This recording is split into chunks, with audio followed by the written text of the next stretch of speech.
Well, hello everyone, and welcome to Awfully Silly. My name is Conception. I am the host of the show, though I did miss the last episode. I heard that my good friend Church Charge did a great job filling in while we went through some point-and-click adventure games. I'm sorry I missed it, but I was happy to see the VOD and had to see everyone had a good time, so thanks for tuning in anyways. But I am back, and we're here enjoying some awful and silly type video games. Today's theme for our episode is going to be based video games that are based on movies.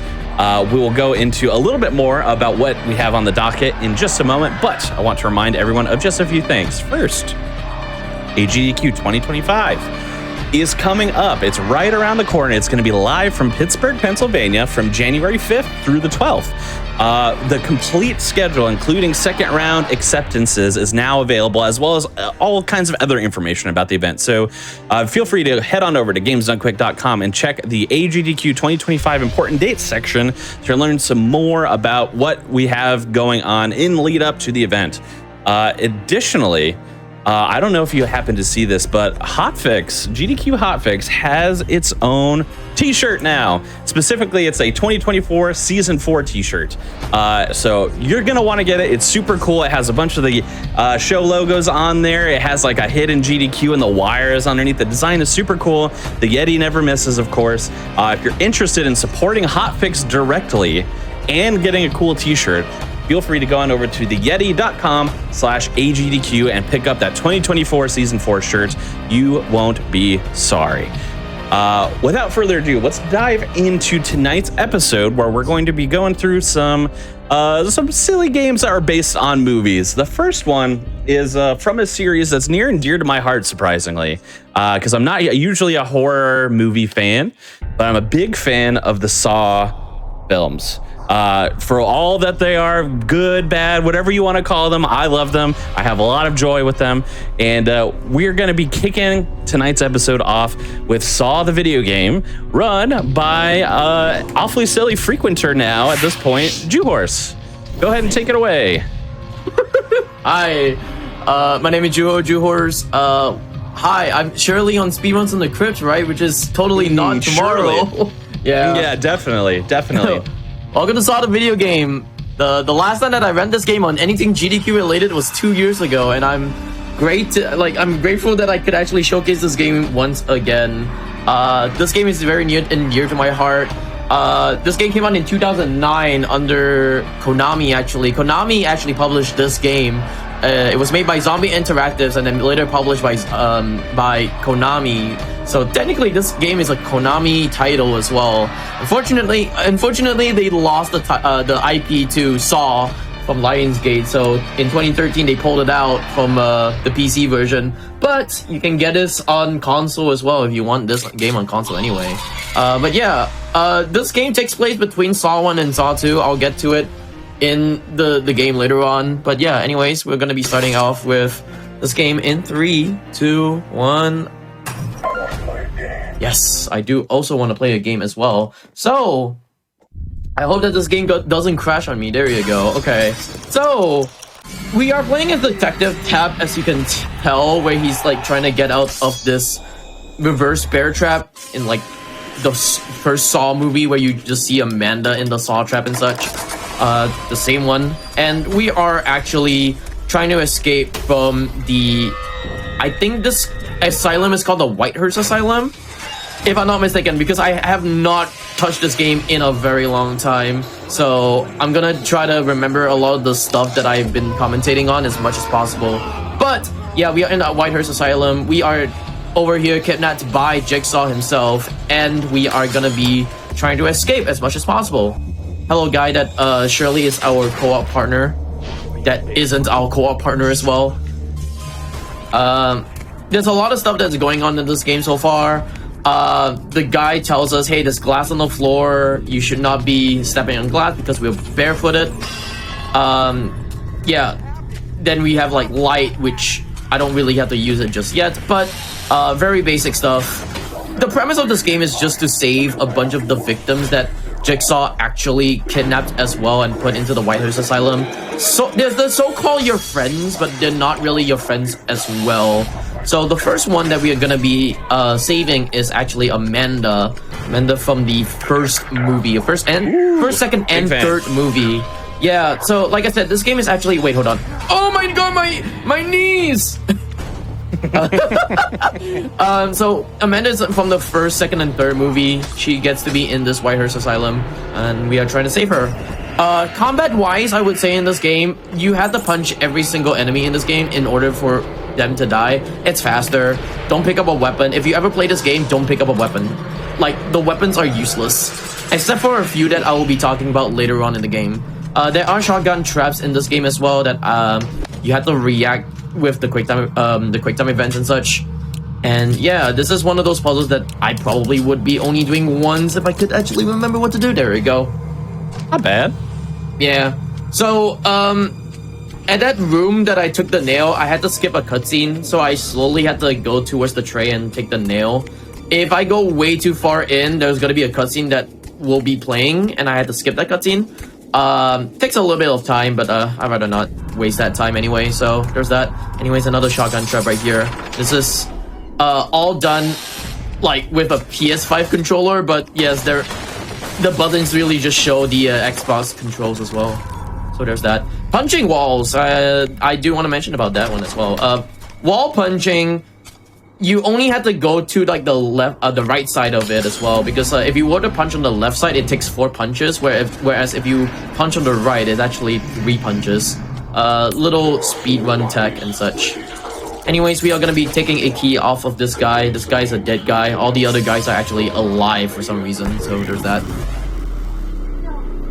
To people in chat, like, not knowing that this game ever exists, they made 2 games. I have to say this right now. They made 2, yes.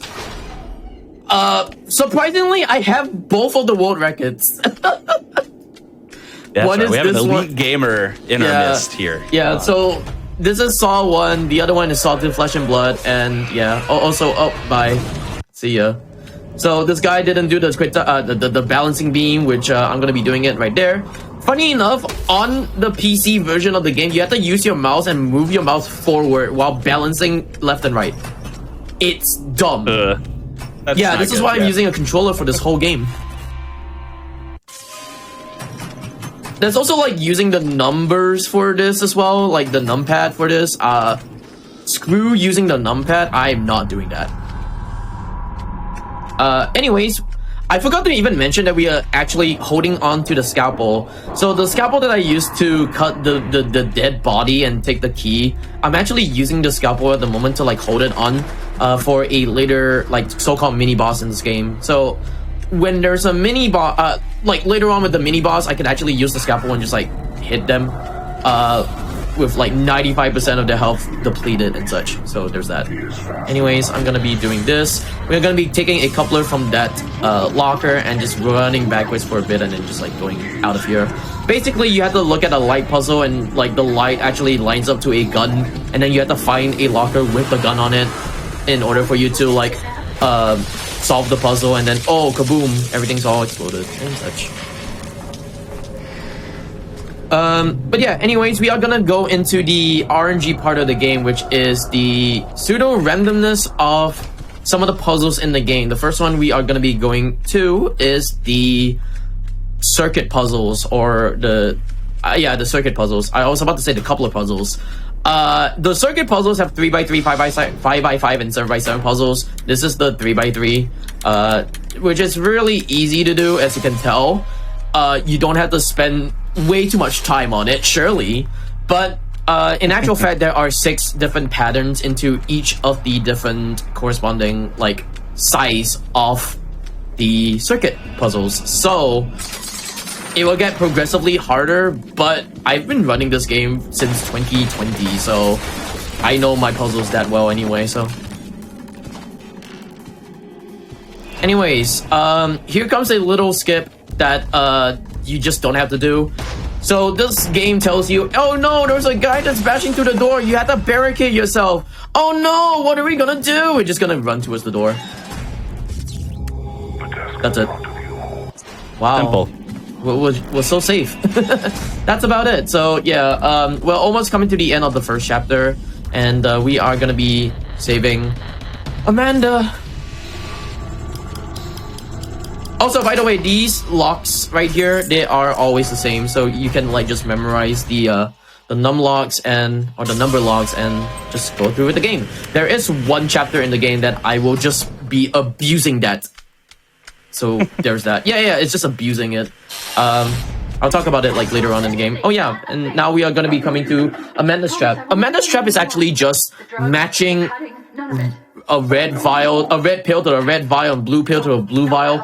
It's hard to explain, but basically you just have to shift the colors into different vials or the corresponding vials. So if you want to talk about anything, I mean, you said you are much of a Saw fan yourself. Yes. So, Yes. Just as many people might not have realized there's 2 video games, what I think maybe some people might not realize, at least, is that Saw movies are still being made to this day.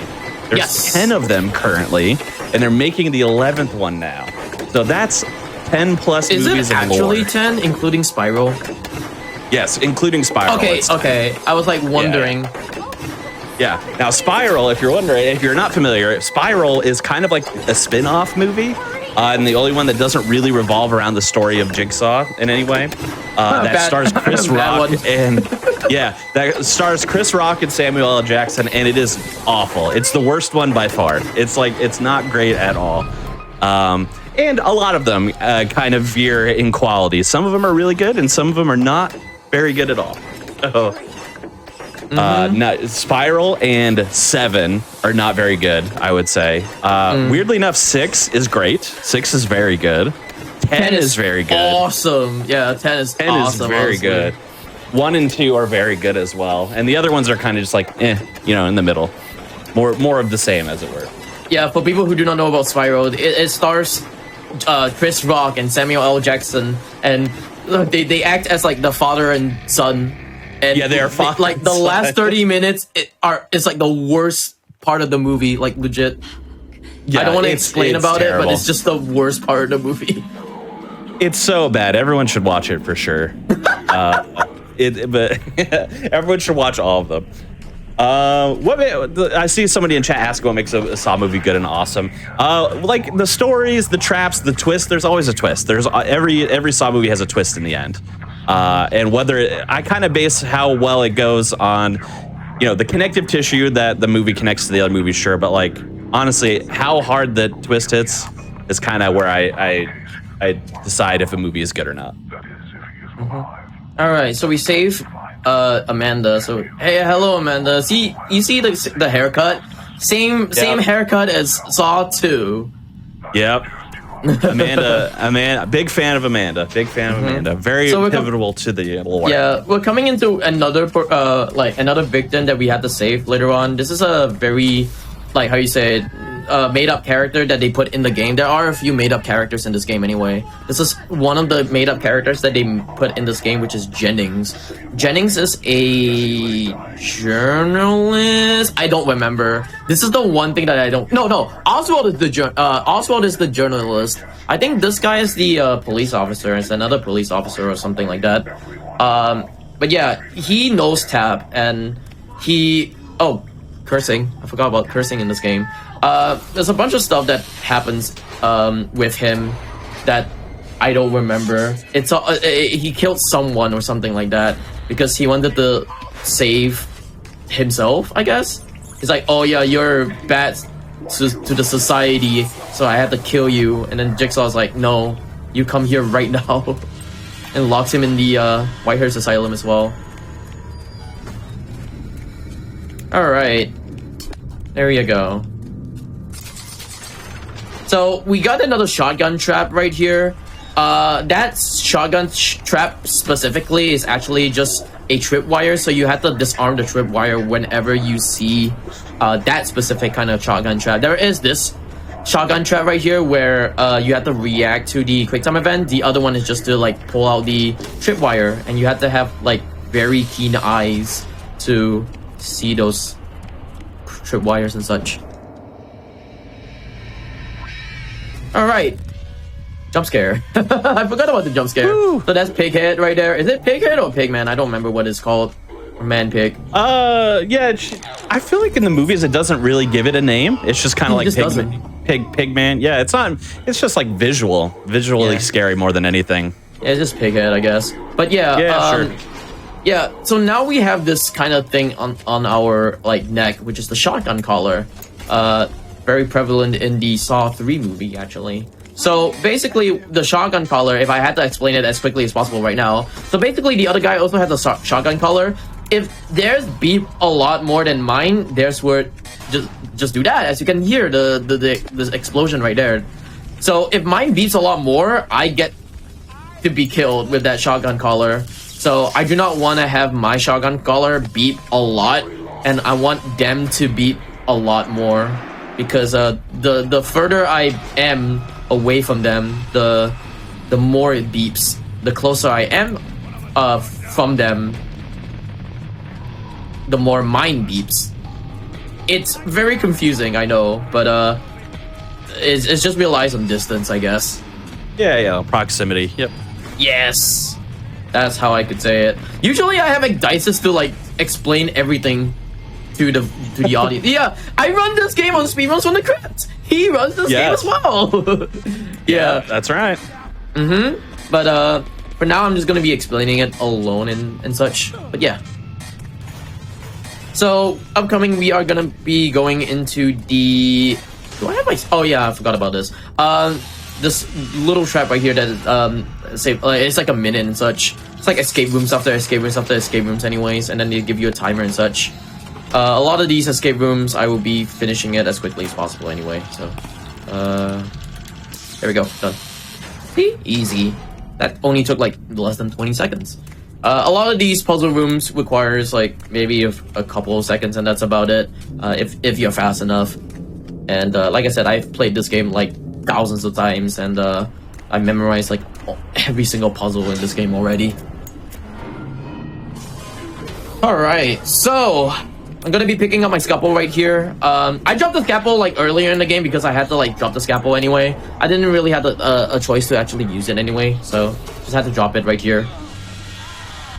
Initially it was supposed to be because I picked up another item, but I'm gonna pick up the other item like very late in the game because I can do so. I don't have to pick it up that early anyway. I'm gonna pick up like one health hypo just in case, because you know, this so-called showcase, I guess, a hotfix. There you go. All right, this guy is actually in a very good position. He's actually giving me a lot of good RNG. There we go. I want to shut this door right behind him because I'm gonna be doing a little glitch right here. So this room requires you to go up and down ladders and turning on and on valves, or like, yeah, just like turning valves on and off. We are just gonna do this. That's it. This is like at the end of the puzzle right here. If you turn the handle for the valve, that's it. It's done. Those are supposed to be steam as well. So like if you touch the steam, you're dead. But we can actually bypass it because there's a little gap in between the wall and the steam. So there's that. So that's a little skip. The other guy died, so he did not do the skip. Haha, not a speedrunner. Nah. Yep. And now we are going to be using the scalpel that I just got earlier in the game. So if you know Evil Within, you may recognize this person. Yes. So we're gonna fight Boxhead with a scalpel, and this is why I say like this. There you go. It depletes like 95% of his health. So if you were to punch him, he wait, hold on. Let me actually do this puzzle real quick. If you were to punch him, it takes about like 10 punches to actually punch him to death. But we have the scalpel, so we could actually like use the scalpel and like that's it. He's dead. Anyways, we are getting out of here. We got a key along the way. I will talk about the pipe puzzle later on, but the pipe puzzle is also one of the pseudo-random puzzles that is introduced in this game. So there's that. And now we have like 2 minutes to actually get out of here because everything is exploding, as you can tell. Oh no, god dang, everything is all exploding. What's gonna happen? But yeah, that's it for this part of the game. This is actually like one of the harder portions of the game in the speedrun as well.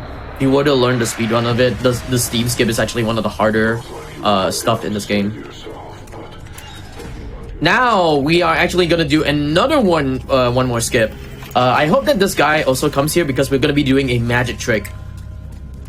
You want to see this magic trick? Oh, dude, good. Okay, dude, you want to see a magic trick? Whoa, hocus pocus! I go into the wall. Ooh, hocus pocus! It's like, what? What's happening? My God! And he dies. That is so yeah. Good. So basically, there is like the valve is on the other side of the wall, and you can actually interact with it. And it's so funny that you could like, oh yeah, go on the other side of it. And then like, if you want to have the other guy just to open the door, it's like, oh, you're here! Boom! He just dies from the shotgun trap because he couldn't even do the quick time event as quickly as possible. So there's that. But yeah, wow. That is a very cool skip. All right, so I am going to be using this mob handle for a very specific trick. This trick is actually called the cage guy skip. And what the cage guy skip is that I'm trying to get a key from a guy in a cage that is locked up for 1:30 until he until the doors unlock. So it's a very specific skip and it's very hard to do so as well. I had to have a lot of focus on it because this is really inconsistent as well. There are 3 key portions that I had to look out for, and I will try to explain as much as possible. But basically, the weapon is one portion of the trick that I had to do. Normally, like, people would actually use different kinds of weapons. Dices actually uses a bat. Some people use like a hypo needle or a Molotov, but I prefer a mop handle. So this is another portion of it. Like, I had to like look back and then look at this guy right here. So this is the cage guy that I really need to get to this corner right here. And then I need to try to aim myself and hit him like that through the cage. And it's going pretty badly so far, as you can tell. Yeah. Oh, there we go. I got some hits out of him. Yeah, this is like one of the very inconsistent strats, or the inconsistent, like, how you say, tricks in this game.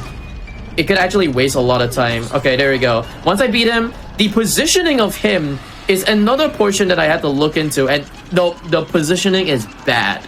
I can't get the key from the other side of the gates, and now we have to wait it out for another 40 seconds while we look at all the other enemies just walk by. So, weirdly enough, these enemies are actually wanting to get Tap, because in the game, the lore of this game is that Tap has the key to the exit. So you can totally tell that these guys are just standing around, just wandering around. It's like, Tap is just right here. They could literally take the key off Tap right now, but they're not. Nope. I will find you and take the key. Nope, he's not. But yeah, I had to wait it out. 2, 1. Gate open. Cool. Alright, take the key. There you go. Beautiful. Just give up? Nah, I'm just gonna go through this door. Sorry. But yeah, it's a very difficult skip. One of the hardest skip. It actually saves like a minute-ish. But yeah, we are at Jennings. If you know about this trap right here, this is the trap that is from Saw 2, if I'm not mistaken. Oops. And now I had to do gear puzzles. So these gear puzzles are actually very like fixed, and I just had to do them as quickly as possible, as you can tell. All right, this is the easiest one. Wow, a lot of holes, but you just have to do this one. The last one is the one that I really have to focus on. Oops. Oop. There we go. Cool. Whew, not bad. Oh god, is it Saw 5? Oops. I was thinking about another trap then. That is my bad. There is a lot of traps and a lot of Saw movies. So yep. Yeah, I thought it was tough. Saw 2. Oops. Thank you for someone who mentioned saying Saw 5. Yep. It's the pendulum trap on Saw 5. Where the guy's... I think the guy's guts gets cut and such. So now we are actually going to go into one of the other made-up like, how you say, characters in the game, which is Melissa. And Melissa Singh is actually the wife of Detective Henry Singh. Is it Henry Singh? I'm not too sure. That is the officer who actually got killed in the first movie and such.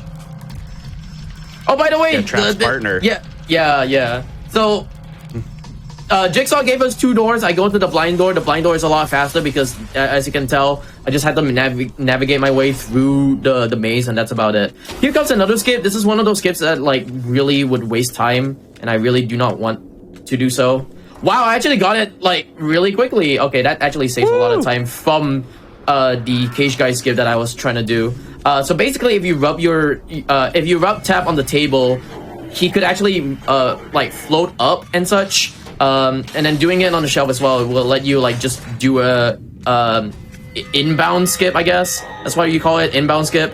So you get to like skip a key and just go through the other side of the gate when you do that. So there's that. I'm doing this really quickly as well, so yeah. I'm gonna pick up a coupler. The coupler is gonna be used later on, but I'm also gonna be picking up a valve. The valve is supposed to be used for that poison gas contraption right there, but we are not gonna be using it for that contraption. We are gonna be using it for, I think, around the end of the game, if I'm not mistaken. No, actually no. The next chapter of the game, that's what it is. Alright, another one of these coupler puzzles, the circuit puzzles, I guess. There we go.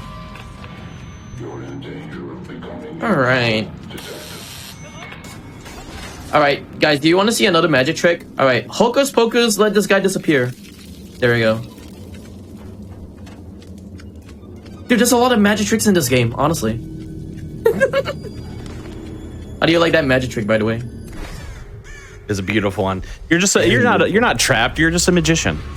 That is so true. But yeah, oh, upcoming, this is a Molotov guy. He throws Molotovs, as you can tell by the bottle right there. Oh yeah, the floating bottle, cool. He tries to throw a Molotov on us, and it's like, he fails. That's it. Cool. But yeah, a few other shotgun-related traps right here. There we go. And yeah. Oh, by the way, yeah, I'm forgetting a lot of stuff. My apologies, because I'm speeding through this game like a crazy person, I guess. But I picked up one of the most essential items in the game, or the most essential weapon in the game, which is the pistol. The pistol is going to be used at the end of the game with the final boss. There is an actual final boss in this game, believe it or not. So I have to hold on to this pistol for the entirety of the game, until the last portion of it as well. So I'm gonna be just arming this trap, and then going to this jigsaw box just to get a key. That key is actually on the grave of Henry Singh, which is the person who actually died a while ago in the movies Saw 1. So there's that. Anyways, we are gonna be going into a room of patience. What I mean about the room of patience is a room of patience. Do you guys like to be patient or impatient? Well, we're speedrunners by nature, so I guess impatient probably fits a little better. Well, too bad. You gotta be patient. No! Yeah, we had to wait in this room for 2 minutes. I wish there was a skip for this, but like, there's no skips. I legitimately wish that someone actually would run this game and find a skip for this, but like, no one has ever run this game in like years, I would say. And now we have to wait it out. I guess we're just gonna wait it out. What do you guys? What do you like to talk about? I guess. Okay. All right. So, you talk while I get water.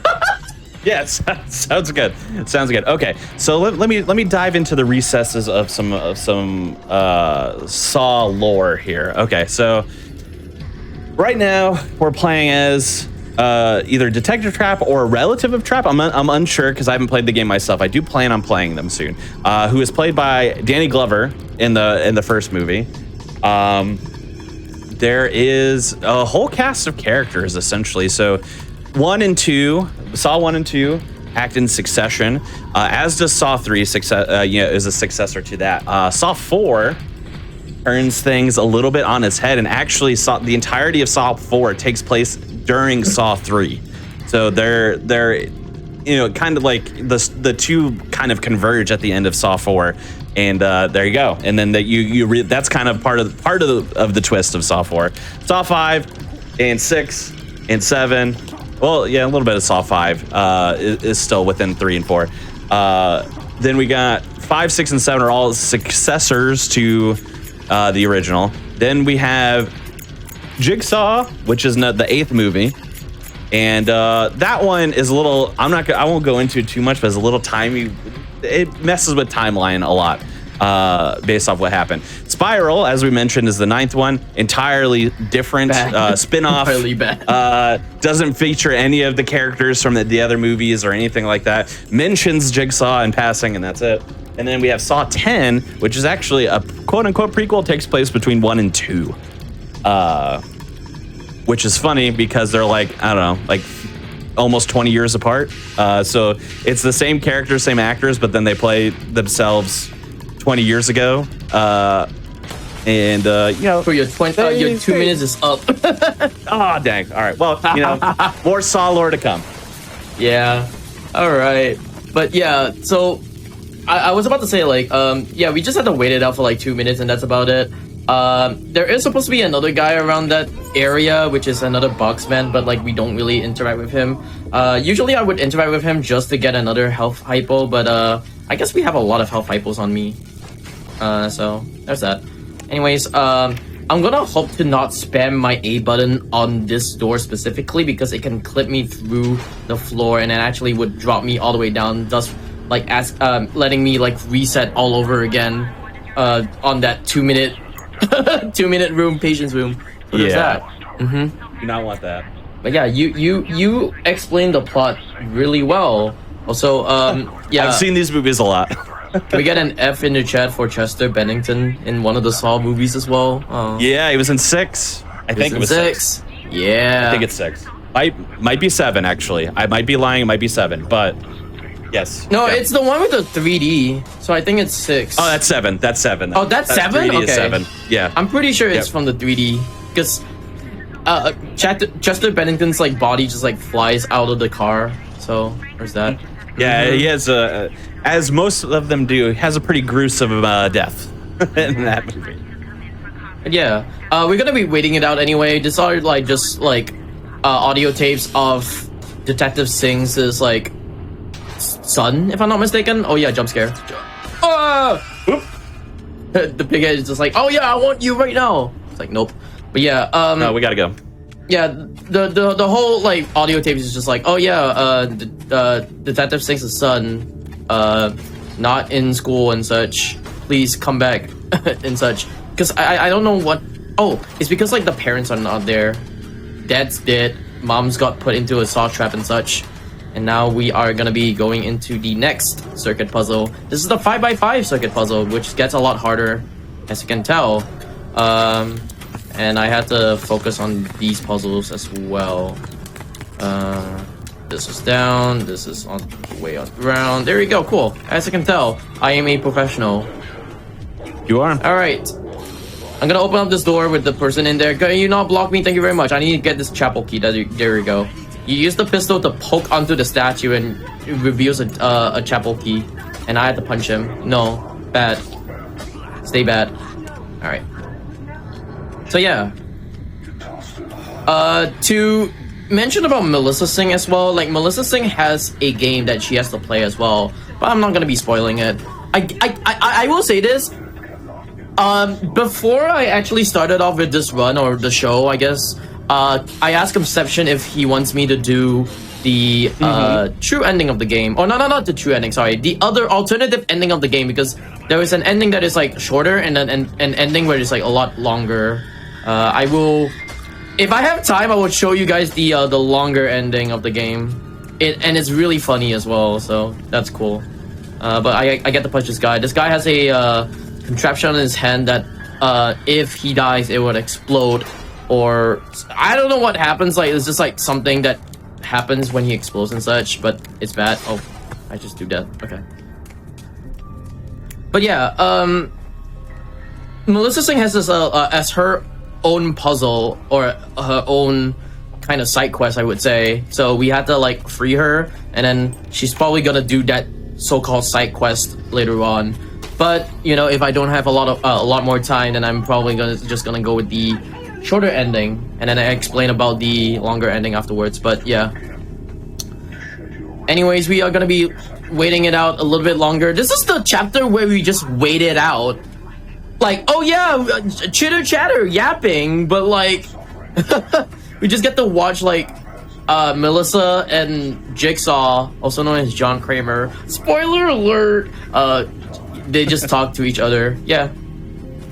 Spoiler alert to the first one that came out like 25 years ago. But yeah, welcome to Melissa Sings' Trap, which is to move a cube around a grid, and your objective is to not pass these X's 6 times. If you were to pass these X's six times, or if you were to try to pass through one of the X's, it actually activates a battery, and that battery will turn on from red to green, and then 6 batteries, if they all like green, it will cut her into smithereens, which we do not want to do that. Alright, we are coming down to the last one. The last one is actually RNG, so hopefully I get the good RNG. Sorry, bad RNG. Yeah, I already got the bad RNG anyway. But yeah, there's like 2 patterns for this. One is a bad pattern which shows me another cutscene, and it's worse in timing. But the other one gives me only 1 cutscene, and that's about it. So I do not like to see 2, but it is what it is. Alright, we are done with Melissa. And surely she's gonna follow us, right? Of course. Yeah. Surely. I forgot to even talk about Jennings as well. Jennings like left us. He was like, yeah, I don't want to play these games, and just like left, and that's about it. Now Melissa says like, oh yeah, I don't want to play with you as well, I'm leaving. And then damn, Jigsaw's telling me I'm losing friends fast. Feels bad. No, like, wow, no, what a bully. Yeah, he just bullies me. No friends. Just meet them and they go away. But yeah, we are gonna be taking a gear right here. So this gear is gonna be used for one of the puzzles in the game. The gear puzzle that I'm gonna be approaching is one of the harder ones as well. So I really have to like look at the gear puzzles later on. It's 1 in 6. I could get a really good gear puzzle, or I could get a really bad gear puzzle. That one is the one that really make or break the run sometimes, because a really bad puzzle would take longer, and a really good puzzle would take a lot shorter. And it's yeah, I always want the shorter one anyway. Also, do you like his cavities, by the way? His cavity check. It's all white. Yep, just looking through. Clean as a whistle.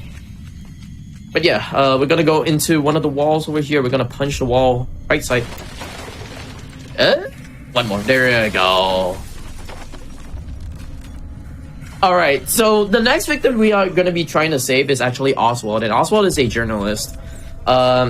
He wanted to track down Jigsaw as well, through like the games and such, but unsurprisingly, he just gets like dragged into the asylum as one of Taps' victims and such. So there's that. I think this guy is also one of the made-up characters in this game, but also at the same time, later on we're gonna be going into one of the very prevalent characters in the game as well, which is Obi. And if you guys do know about Obi, he's one of the main characters in Saw 2. Yeah, Saw 2. Sorry, the movie Saw 2. Alright. True. Got a good one. Yeah. That's a very good puzzle. One of the best. See? Don't have to spend like a lot more time. There are puzzles that would like make me spend like 20-30 seconds on it, and I really hate it a lot. But this one is just 5 seconds, and that's about it. Just look at the puzzle, just do the gears, and then that's about it. Alright, cool. Another wall I need to punch. Boom, boom, boom. Alright. If you stick to the right side of the wall as close as possible, you could actually punch it a lot faster, but like sometimes it just like kind of lags out, but it is what it is. Anyways, this is one of my favorite enemies in this game. It's like, oh yeah, hello big guy. But he also says like one of the lines that like one of the best lines in the game is like, you ruined my life. It's like, what did I do to you? What did I even do to you, my dude? Yeah. Oh yeah, here comes another Molotov guy. He just stands there. It's like, oh yeah, wow, I just let him pass. Sorry. I saw something. I saw something. Someone was here. Shirley's not Tap just walking by you. But yeah, there's another waiting part of the game. We are looking at Obi. Obi's like, oh my god, help me please. But yeah, we are in this portion of the game so far, we are gonna be getting a few items for a jigsaw puzzle. Haha, jigsaw puzzle. Or jigsaw. So we've already taken the first jigsaw piece for the jigsaw puzzle. Now we have to get the second piece. This is one of the harder strats in this game because climbing ladders are actually really long, right? Yeah, they can be. Yeah, so we're not gonna climb ladders later on. There's gonna be a trick that I'll be doing in the game, but we'll get to it like later. Also, you guys want to see another magic trick? Oh! I like how like the lighters is like, oh yeah, it's up, it's gone, it's up, it's gone. It's like it's magic. But also, you want to see another, like, look at how fast I'm running as well. This is like half the motion speed. Well, slow down. It's like in slow motion even. Why? Do you guys run in slow motion? I do. Oh, that's true. Mm-hmm. But yeah, like sometimes with combat, you just like Tap runs in slow motion. It's like cool. All right, here comes two guys beating each other. We're gonna like ignore them and just like have their fun. Let them have their fun. Sorry. We are gonna be going up to one of the areas in the game, and this requires me to find a number lock throughout that portion of the area, but because I've already known in my head already, so this number is 206. There you go. See, very quick. And I hope this guy doesn't block the way. You're blocking the way. Excuse me, please don't. Oh! Okay, I need to bypass this dude. I need him to get out. Okay, cool. This is why I said I don't like ladders. Here we go, ladders. No ladders for me, as you can tell. There you go. So we don't really use the ladders. We just like jump all the way down, and now we can actually see our health depleting, which is also why I needed a full health in the first place as well. So having full health and then now depleting it to almost like nothing. But fortunately, we have health items along the way as well. Now, the whatever it is that I talked about, hold on, let me actually do this real quick. The valve that I actually got in the last chapter of the game is actually used for this portion of the chapter, because if you were to take the valve in that room, there's a shotgun trap right behind it, and you do not want to mess with that shotgun trap. I don't want to mess with that shotgun trap. So we actually like take the whatever it is, the valve on the other side, or not on the other side, on the other chapter that we got, and then yeah, just do it from here. Also, I need to do a jigsaw puzzle real quick. I am just screwing up the jigsaw puzzle right now, so yippee, I guess. Yeah. Do this. Really enjoy how you're doing an actual puzzle, but they did not make them jigsaw shaped. Yeah, unfortunately. It's just 4 squares. It's just squares. All right, here comes Oswald, and Oswald is like strapped into this trap. It's something that has to do with one of the Saw movies as well. It's the one where it twists the limbs, and I don't remember what it is. Oh yeah, that one. Yep.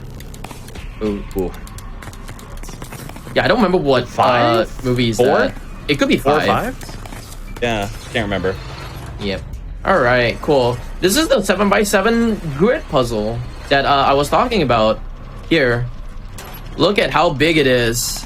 This is actually correct.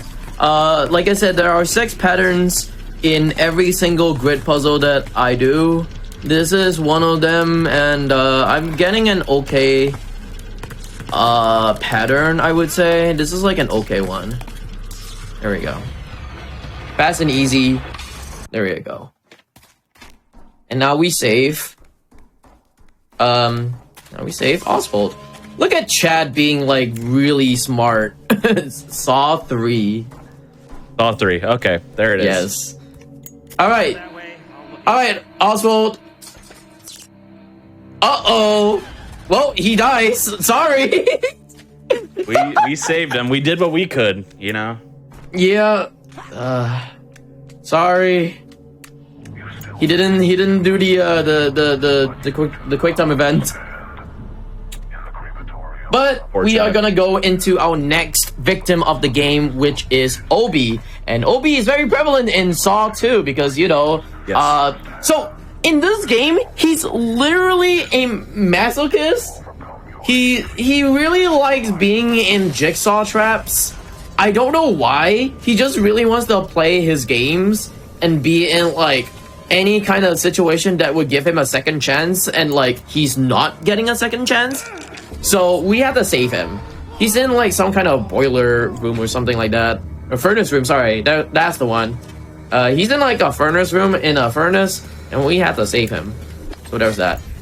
Anyways, I'm gonna shut the door right behind me because once I hear a sound cue, he's actually right behind me. That the dude was right behind me anyway. So there's that. Anyways, we are gonna be turning this valve right here. There you go, and there we go. The valve is all the steam is all gone. There we go. No more steam. I banish your Steam accounts from that Steam. No. From that valve. Backbanned. But yeah, that's it. So, by the way, the sound cue is also because of this guy right here. This guy is like chasing after us, and it's like, oh yeah, I'm trying to find you, and then we are just far enough that it kills him, or the shotgun collar that he has kills him. There's a few other people as well that has the shotgun collar, and I really do not like it as well. So there's that. All right, here we go. This is another one of those like number lock puzzles that I had to go through the game and find out. Well, we are not gonna be doing that. It's 628. There you go. Easy, like legitimately easy. All right, cool. But yeah, like Obi's a very like weird person. Yeah. He likes being in jigsaw traps, and he has like some kind of like, oh god, I don't even know if I could say it. He just loves being in jigsaw traps and such. Anyways, gonna be doing the circuit puzzle real quick. There we go. Cool. That's fast. That is super fast. All right. Speed running. All right. That's a guy who's here. He's trying to beat us up, and then we say no. What do? We run by him. We run by him and make a trap for him. Now he has to disarm his own trap. Oh, he died. Well, he's not like us, man. That's it. He's just not like us. All right, here comes another one as well. Like, hi, welcome. I have a trap for you. Oh, you're dead. Yeah, along the way, we could actually grab the shotgun shells and the tripwire, so we could actually attach them as well to some that are already like armed. So we just like arm the tripwire and let enemies just pass through them. It's like, oh yeah, that's cool. We can just like make that happen. All right, we get a frozen hand, and this frozen hand is not melted. Has not been melting in our like own body heat for some reason. I don't know how, but yeah, we had to use it for a furnace later on. Hi, Boxhead. Bye, Boxhead. No time for you. No time for him. All right, cool. And now we get to see Pighead once again. It's like, oh, okay, bye-bye. But hey, he's gonna come back like pretty soon as well. Okay, so this is one of the places that actually make or break your speedrun. If you ever run the Saw game anyway. So there are two different escape room, like timed escape rooms. One of them is a 3-minute 30-second escape room, and one is a 5-minute oh, actually no, 7-minute escape room. There we go. It's 7-minute 30 or something like that. It's a very long time, but we are gonna go into the shorter one first. The objective of it is to actually complete 2 circuit puzzles as quickly as possible, and then you can escape. As a speedrunner, I just like do it as quickly as possible, and that's about it. But like sometimes people like need some time to figure out how to do them, so there's that. All right, we get the coupler from here, and then we are gonna be doing in here. This one is a nice little pattern. I like it. Oop. I think it's like that. Yeah, cool. And then we got one more in the place, which is on this corner right here. And then we have the RNG wheel thing. Oh yeah, spin for RNG. I don't have that. I got a bad RNG. Dang it. There's 3 lockers. One of them has the coupler. If I got like the last one, it's really bad and I hate it. And I cry every day. But hey, it's been a long time since I've actually run this game anyway, so there's that. I am messing up my my circuit. There we go, cool. Alright, we're getting out of here. Oh yeah. Disarm. There we go. Alright. We got a lot of time to spare. We can wait it out. Nah. This is a speed run. We're just gonna wait it out at the door. Alright, guys, do you guys like Pighead? How about T-posing Pighead? How about a little T-posing Pighead right there? Woo! If I move a little bit more, there we go. He comes back to life. He's angry. He's angry that we took him off of T-posing. But yeah, this is a 7 minute 30-second room. I have to find 4 different couplers in this specific area, and also do 3 different circuit puzzles along the way. Wow, this guy is actually coming towards me. Also, by the way, oh yeah, I'll show this thing real quick. This guy's like about to come towards me. I'm just gonna do this like circuit puzzle real quick. It's like, oh yeah, let's do this circuit puzzle. And the guy literally waits for you. Can you see that I'm not getting beaten up by the guy? Good for you. Yeah. He respects puzzles, you know? He respects me doing puzzles. I don't know how. This is actually one of the worst patterns I could actually see. Alright. Alright, get this other coupler. The couplers are actually very random as well, as you can tell. So I had to really go through and like be thorough on finding all these couplers as well. Nope. Is this a coupler? Nope. Okay, I'm just gonna wait for later to actually find another coupler. Alright, another coupler right here for this puzzle. Wow, this puzzle is actually really nice. Oh, I did that wrongly. That should be right here. Ooh. Okay. Should be done. What? This one. Okay. Cool. Alright. Trying to find the last coupler. Nope. Nope. How about the last one? Nope. There you go. That's the coupler. So this is the coupler that I really need for the last puzzle of the game. So in the last puzzle, there is another 7x7 grid as well, and I need that coupler in order for me to like do the final puzzle. If I don't have that coupler, I will have to search through a room with gas in it as well, and I really do not want to do such. Anyways, we are very close to Obi. We just have to go through this door and then plop the frozen hand that we got along the way into a furnace. Plop. And then we get the key. And then we are gonna help out Obi. Hello, Obi. He's in a furnace. We're gonna be doing like some pipe puzzles. The pipe puzzles are kind of like random and such. Oh my... Wait, is this... Oh, I was about to say, is this like actually right? Because it looked actually right for once. There are 3 different like puzzles that I had to look through. All of them are pseudo random with its positioning. It looked almost... Wow, this is actually fast. What? Wow. Okay. Yeah, that was a really fast one. Like the positionings on this one is like very random, and I had to like look through all of them. So I had to be like super thorough on this. There we go. Hey, not a very bad puzzle. Okay, there we go. Nailed it. Yep. Alright, this is gonna be a very fast chapter because we are gonna go into Jeff. Is there a Jeff in the Saw movies, by the way? I don't remember if Jeff is in the Saw movie. Yeah, okay. So, I don't know if this Jeff is the same Jeff in the movie as well. because this one gives homage to the Saw track with the skewers. If you remember one of the traps where is it the husband and the wife are like back to back in skewers and they have to pull out the skewers in their body? Yeah. I think I remember what movie is that? that one I don't fully remember.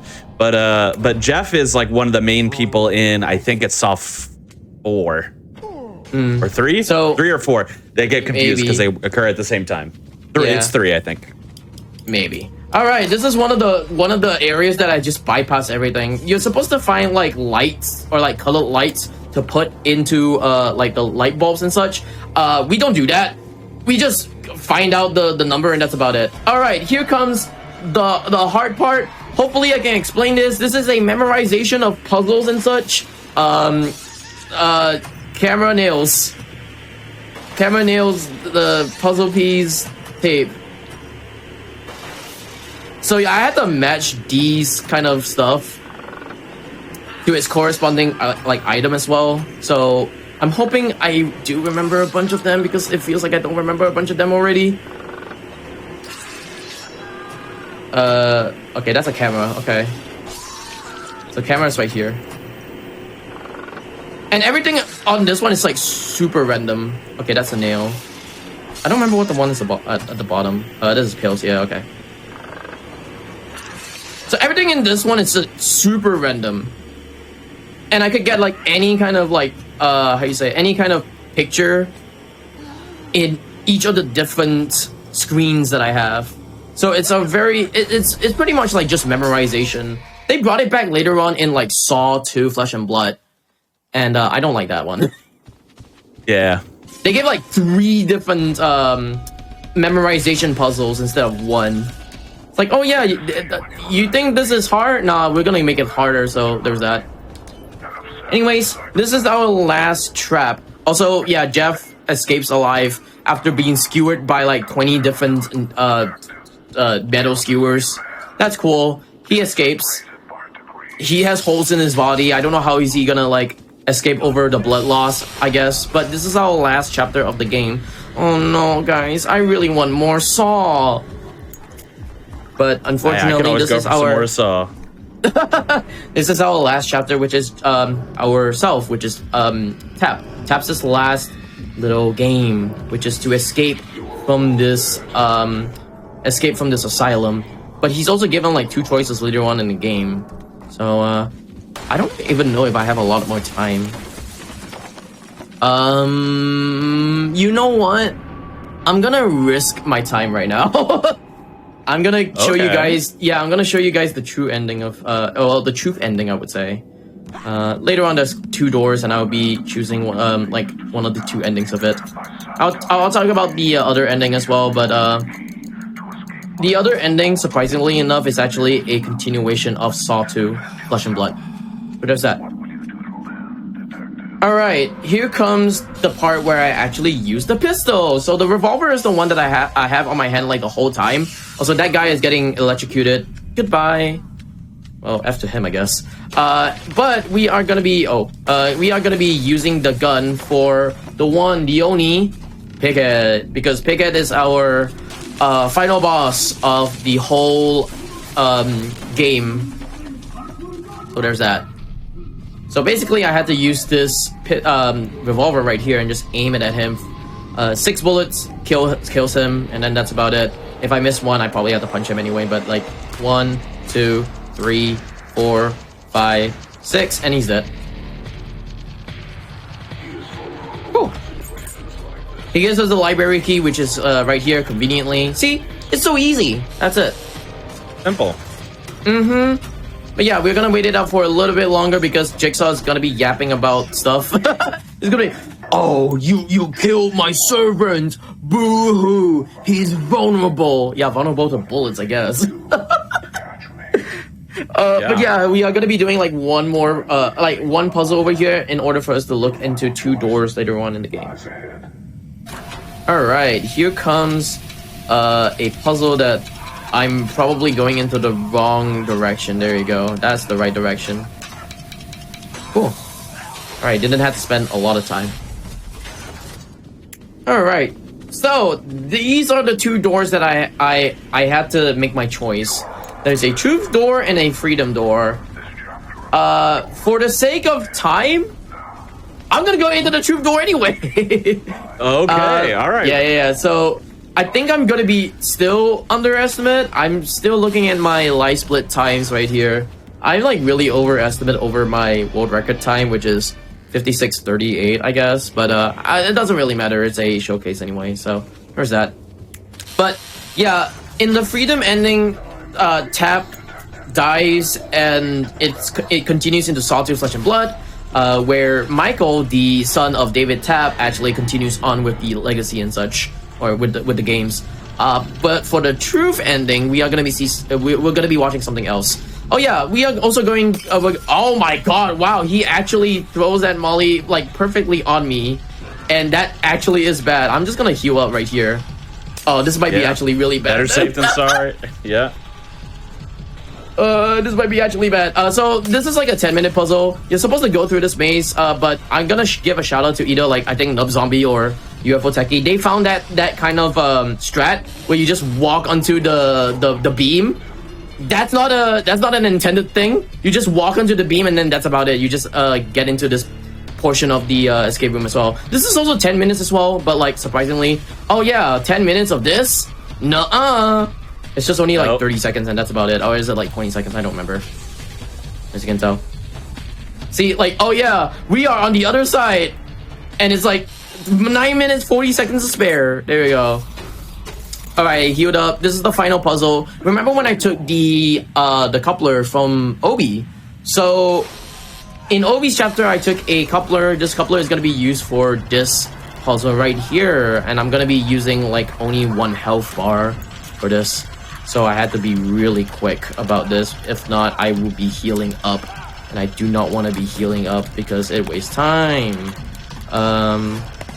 Let's do that. Let's do that. Here. Let's do this. Oh, wait. There you go. Okay. Alright. Oh, okay, never mind. I'm just gonna go overestimate, I guess. I was like looking at my timer. I was like, wait a minute. Am I really just gonna go over? Should I just end this game right here? No, you're good. You're good. Keep going. Okay. You're good. You got this. Heck yeah. Alright. So, we are gonna go into the truth ending instead. Well, which is more of the funnier ending, I would say. Basically, the truth ending is just to find out like what happened to Jigsaw and such. I'm just gonna heal up right here because I don't know what happens along the way as well. So we're gonna spend another like 2 more minutes in this game. So the truth ending, we are actually in this like asylum trying to find out who Jigsaw is. In the freedom ending of the game, Tap couldn't find out where. Who Detective Tap is. Oh, that's not who Detective Tap. Oh my god, who Jigsaw is. There you go. I'm tired. It's like 9 a.m. in the morning. I'm sorry. I live in Singapore. Yet. Yeah. I haven't slept yet. So yeah, we are trying to find who the identity of Jigsaw is, but could not find the identity of Jigsaw. So what does Tap do? He just dies. But yeah, in the truth ending of the game, we get to find out who Jigsaw is as well. So, without further ado, I present to you Jigsaw! And also he's kicking a bunch of like shelves. Oh no! Oh! There you go. That's the funny part. Just he just like kicks the shelves and then if you stand in front of the shelf, like it's not gonna like flatten you for some reason. It's just as it is. I don't know why, but yeah. Anyways, here comes the last part, which is a nail puzzle, and you're just like, oh yeah, just do this, I guess. Oh, this is actually really good. There we go. Cool. Alright. And time comes when I touch this door, and time. There we go. That is Saw, the video game. We got to see a little bit of this ending as well, because, you know, fun ending. Oh no, overestimate. I'm gonna get banned from GDQ surely. Barely. Not even a minute. Yeah, okay. So basically, the identity of Jigsaw is actually, as Tap is kicking so-called him, is actually Melissa. So Melissa was actually right behind this rope this whole time. Basically, her side quest is to actually lead Detective Tap into his own demise and never find out the mystery behind Jigsaw anyway. So, yeah. Tragic.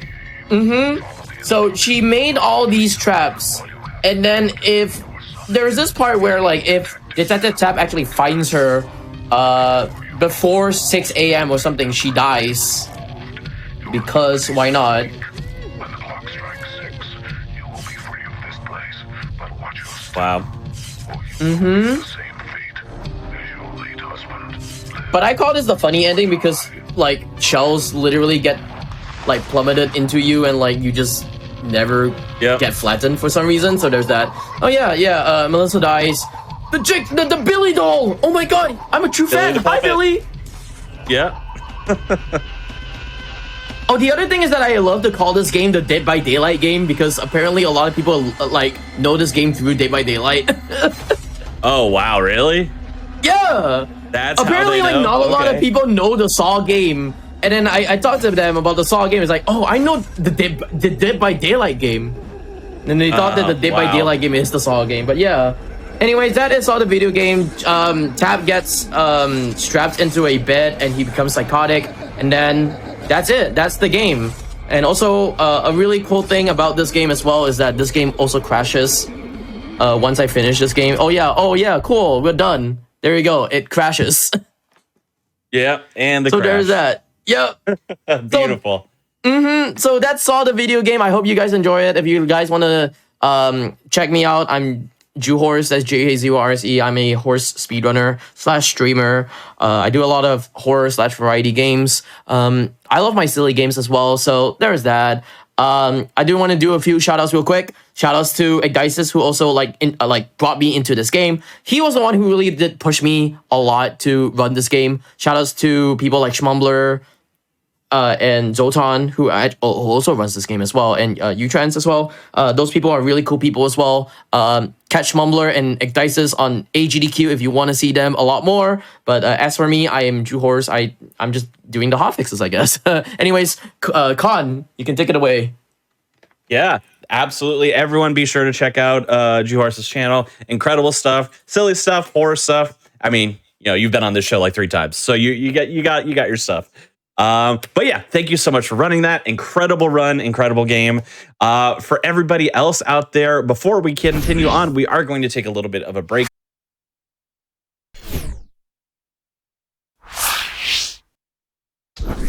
All right, everybody, and welcome back to Awfully Silly. If you're just tuning in, we are spending the night at the movies. We're having an assorted group of silly games that are all based on films, which we kicked off the episode with an incredible run of Saw the video game by Juhorse there, and that was just so much fun. We had such a blast, and we're going to keep it rolling.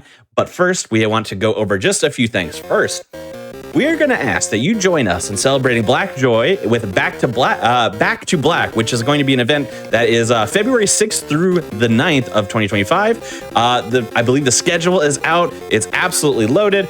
Be sure to check that event out and get more information about it at gamesdonquick.com/blackinaflash. And if you want even more GDQ stuff, so we already have GDQ coming up. We got Hotfix, we got Back to Black, and now we want to talk a little bit about Frost Fatales 2025. That's right, GDQ's next all-women and femme speedrunning event, which is going to be Frost Fatales 2025, will be live March 9th through the 16th. So if you want to check out some more information about that, feel free to head on over to gamesdonquick.com/brainfatales for some more information on that. Lots of really good content in the pipeline here. Now, as mentioned, we are enjoying some film-based silly speedruns, and this is no exception, because where we're going, we don't need speedruns, except we would like some speedruns, and we would like Jangle Storm to indeed run Back to the Future for us. So please do that. I will. Thank you, Conception. Well, hello, everybody. Good evening. I guess for me, technically, it's already way past midnight, which is absolutely the perfect time of day for this particular game, Back to the Future for the NES. Yeah, hello everybody, my name is Jungle Storm. I've been running this for quite some time, and first time that I'm showing it at a GDQ show, really. So, nice. Yeah, so I hope you'll enjoy all the stuff, really. There's gonna be, if you like good music, or if you just like music, you'll never ever forget this after this run, I'm pretty sure. Anyway, joining me on the co-commentary is another runner and a friend of mine. It's actually been running it even longer than I have, so it's not too far apart. But yeah, I'm joined by NPC. Would you like to introduce yourself? Yep, I am NPC. I am the, I won't say the original runner, because the original runner was Croc Doc, who had the world record for the longest time before I actually decided to.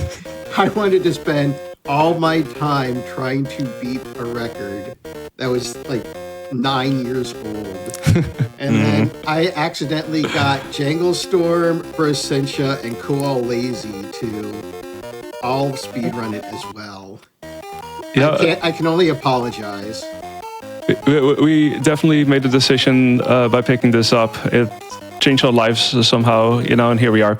But yeah, let's just go into the game and we'll talk some more, because you're probably wondering what is this game about and what is happening here. I'll show you, because we're right here, Hill Valley, and we're playing as Marty McFly, and we're hitting the streets, and time starts in 3, 2, 1, go. So yeah, this is the game, really. So yeah, this is a game that has a reputation. You may have heard about this on, say, AVGN. The reputation is also such that the screenwriter of the movie actually called it one of the worst games ever. So, you know, there's that too. Yeah. Actual info as far as now. But yeah, so as you can see, we're hitting the streets here. We're, you know, collecting clocks. As it turns out, the time is very much a concept here, because we're having to make sure that none of there's multiple timers, and we have to make sure that none of them run out. Hey, you wonder why is there 2 timers? I don't know. That's somehow a thing. So in the bottom right corner, you have the regular timer, which ticks down ridiculously fast, which is not a problem right now, but later on in the game, it is becoming crucial that we're going fast enough that it doesn't run out. And then in the bottom, you see this portrait. And this is also a timer somehow, because we have to make sure to collect these clocks, because otherwise the picture will fade. And as soon as the picture has fully faded, we will actually we will lose a life. So you obviously don't want it either. So yeah, NPC, can you tell me, can you tell us a little bit about what I picked up, what items, and how this is helping out with the speedrun? Okay, so when we started the game, there's only one constant in this game, and that is the bowling ball and the skateboard at the very beginning. After every 30 seconds, the bowling ball will appear, and that is his projectile to shoot at enemies. After that, it is 60 seconds of in-game time that the skateboard will appear. And essentially, it's so hard, but you have to not get hit throughout this entire game and keep that skateboard going. And very important. Yeah. Yeah, and there is so much to dodge, and all the enemies are like truly evil. These are probably the worst, with the second one being the pink shirted bully. Yeah, and I like to think that there's all these projectiles that they're throwing at you, and yeah, what are those anyway? We've been calling it enemy sweat, I guess, or at least I've been calling that for the longest time. I thought that was a Brossentia calling it. Yeah, that was probably Brossentia calling it. Yeah, but it's kind of stuck in my mind really, and it kind of looks like that to me now. But I don't know. There's something, and it's pretty deadly apparently. So we have to avoid that too. And yes, NPC was saying the timer. You will pick up certain items after a certain amount on the timer, and as I mentioned, the timer ticks down really quickly. It's not quite seconds. It's probably shorter than that, but yeah. But we're doing our best to try and avoid everything. So there's a couple of... So basically the breakdown of the game is there's a couple of levels, and then you play a minigame, and then more levels, and so on until you get to the end. Which means, yeah, we're getting to the first minigame. So this is us in the cafe, and Biff is sending this whole group of bullies after us. And we have to make sure that we throw milkshakes at them. That's what we're doing. I almost missed one, so I'm gonna concentrate here. So I'm gonna let you explain this NPC. Okay, so there are 6 positions behind the counter, and there is a specific pattern we're looking for, which is the 1, 2, 5, 6. So if there's a bully that comes on the top and second layer in a row, that will guarantee that the next bullies will be on the 5 and 6 plane, which just happened right here. And so as long as they're coming like that, it'll stay that way. But because the girl decided to come out, she would give you a super shake, which would have been a good safety, honestly, but yeah. Yeah. But that's also, you want to get rid of her because she's taking up a slot for enemies to spawn in. Yeah, indeed. I'm going to explain as soon as I'm done with this. A couple more to go. Okay. 2 more and then you're good to go. Okay. Yeah, I overshot it a little bit, but so there's not really exactly a clue, or it's not really exactly known how many you have to hit exactly, but you can go to 99 in total, and you will be able to beat the game. But as soon as you got 50, you're also done. So we're trying to, for the speedrun, we're trying to get to 50 basically. Yeah, and essentially, when you're trying to end that, you want to have the bully at the very top row. If you that too. can. And any bullies left on the screen will go back to the left, which also wastes time. And so it's just hoping for RNG to bless you with a top bully to throw you into the wall. That would be ideal. It's one of the main things. There's a lot that's actually basically playing out the same way if you don't get hit. But the minigames, especially this first minigame, is one of the more like variable factors, funnily enough. Now we're on the second group of top-down levels. But the second level, the picture will fade faster. So you need to start grabbing more clocks than you did in the first level, and that'll be the same way in the third set of top-down. One mechanic that's really not mentioned because you're just grabbing all the clocks is that if you grab exactly 100 clocks, or if you grab 100 clocks, the picture will go back to full. Right. So yeah. You'll have a clean picture to work off of again. That is actually a thing that can help you out quite a bit, because there are moments where you may have lost your skateboard or something, and you're basically, especially later on, you're just struggling to get through the levels, and then if you just happen to hit that 100 mark, somehow you actually wind up buying yourself some time. So that's pretty sweet, actually, when that happens. Yeah, that's basically if you're casually speedrunning. Yeah, you yeah. Sadly past the part of casually speedrunning. No, yeah, too elite. Yeah. That is the crown. That is the crown if you can beat the game without getting hit.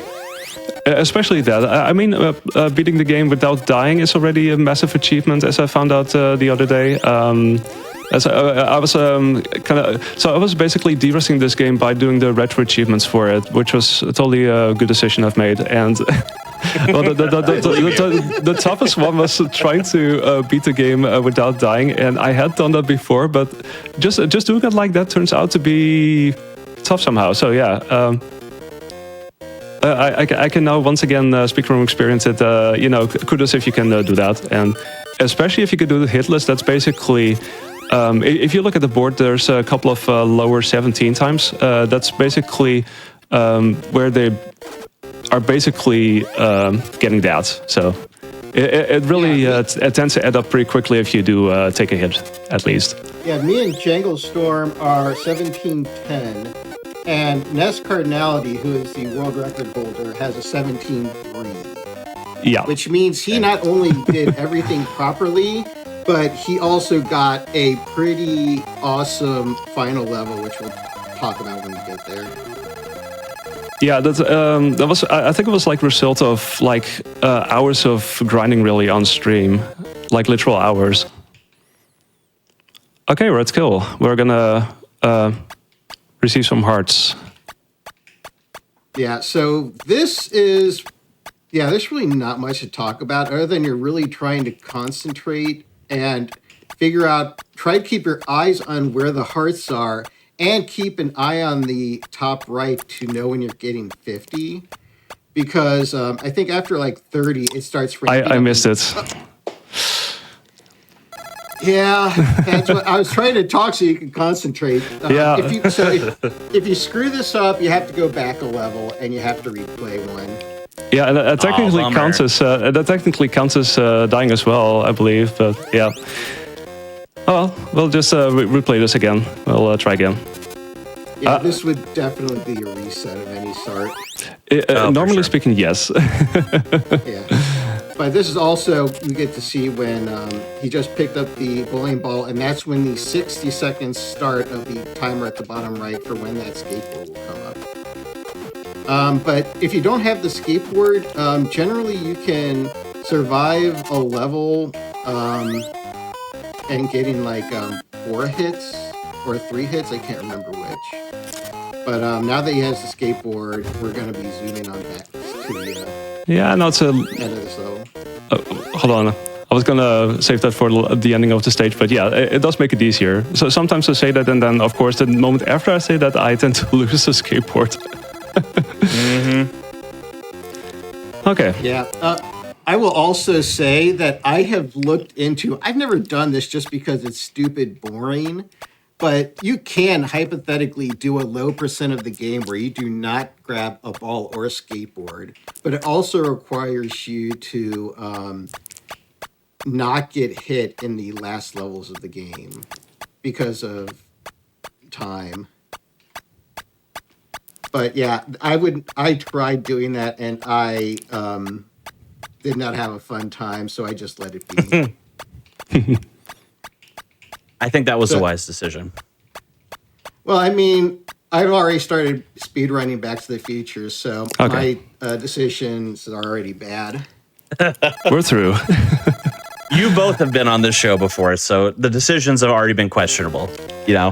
Probably, yes. We have great games that we expose people to, Conception. That's right. Yeah, you don't have to tell me. I've been doing this show a long time for that very reason, so... Yeah.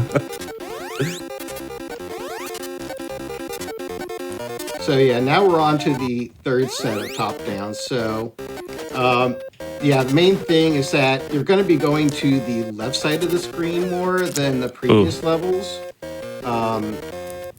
So that's, I know that sounds like so what, but it's at the first like half of the game, you're pretty much in the middle or the right. But now that we're going to the left side, we're going to have to venture off into unknown territories, and bees will love to destroy us for that. Yeah, there's some surprise spawns of those bees. Like they can be on those trash cans as well. I noticed. Like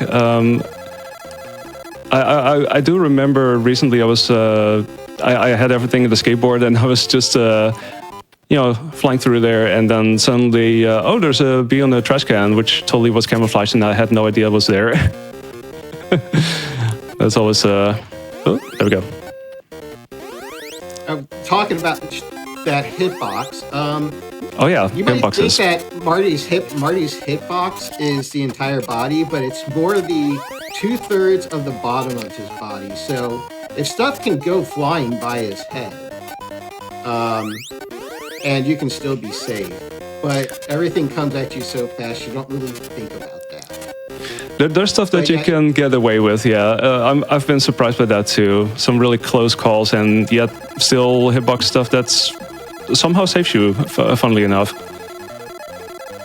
But yeah, when you jump, you think you might be avoiding something, but you also extend your hitbox up a little bit, and that's what usually was my problem, is that I would jump and then accidentally get hit. Right. So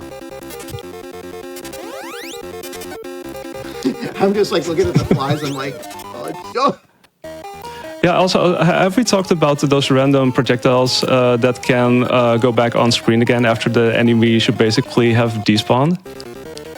The sweat or the bees? Well, the sweat, well, I mean, in this case, the sweat, but yes, it also kind of applies for the bees sometimes, but at least we have a way of dealing with the bees, namely, as you can see, I'm trying to stick to the bottom, and that is basically to make sure that the bees actually don't return, because they can be very trolly, and you know, just make it a little bit easier for ourselves.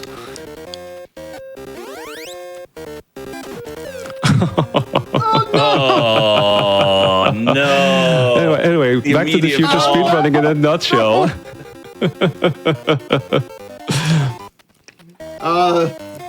That was so bad. That was brutal.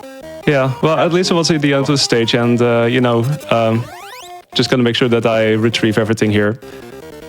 Oh, these guys are supposed to be holding a window. In case you're wondering, how they, what are they doing? But I think they're holding like a window, basically. I think. So to go, he wasn't able to grab. Oh, jeez. That was also the most impossible place for the bowling ball to be. So you cannot get the skateboard by itself. You have to have the bowling ball. Yeah, that's true. You have to get the bowling ball first, and then the skateboard follows after that. And so if you want to go fast, you technically have to wait a little bit. You have to be patient, which you know. Oh, actually, I'm actually gonna die here. So yeah, too bad. Yeah, this. I mean, and everybody, this we are speedrunners of the game, and the game is not easy in any way, shape, or form. It can throw so many things at you. And yeah, that's why I did one run and completely bombed it, but I still got to the end. But this game is evil. So, It is. I can attest to that. I own this game and I've played it several times. I have never beaten it. It's so hard. Yeah. It's so difficult. Yeah, especially those last stages. Well, we'll get there still, but those especially tend to do a number on you, and you really want to make sure that you really can avoid everything if at all possible, because there's already a lot of possible things that can happen, and well, with the limited window that you get there, it's only gonna get even more, well, quote unquote, fun. The fun increases. Yep. you know what we haven't talked about? The lovely music. Yeah, the music is yeah. So if you have paid attention to the music, which I mean, props to the music person. This is a sped up version of Power of Love. But the thing is that this was not the intention. The person that made the music actually made it the proper way. But the programmers were like, you know what we need to do? We need to speed this up. And so this music is sped up 3 times to what it's supposed to be. Yeah, it's well, like 2.5, 3 times, something like that. Well, you could definitely hear it. There, yeah, you could definitely hear it. Speaking of music, and, we got a dance to go to. This is actually the most. I think it's the easiest minigame by far, for sure. It's way less. The easiest part of this game. It's actually of the game altogether. It's way less punishing. Like with the previous minigames, if you do one misstep, you get sent back 1 level, and over here you can still miss a node or 2, and you can still make it. And collecting the notes is easily enough. I guess you can sort of see the concept here. You have the regular notes, the sharps and the flats, and you basically have to bring your guitar to a certain height to collect those and fill up the meter. But there we go. We did things. I just made a connection. So the last mini game you had where you had to do the hearts, was that supposed to be your mom and you're blocking her hearts because you don't want your mom to fall in love with you? That is Lorraine.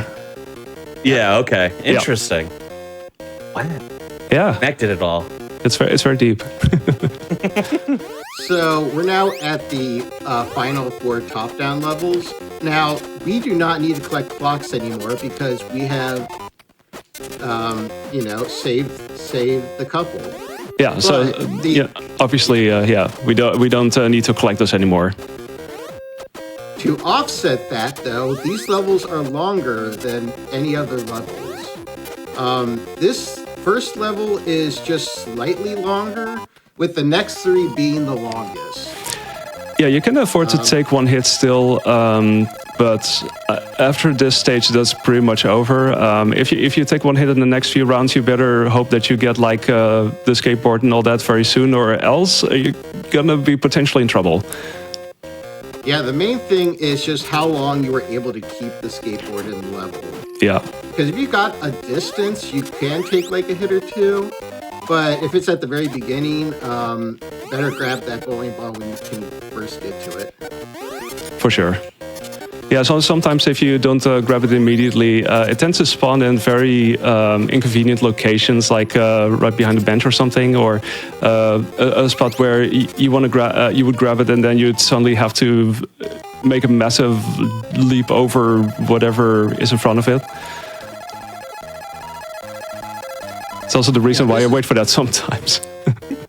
Yeah, this is mostly the stressful part because for some odd reason, the flies are even more camouflaged, and I don't know how that's possible.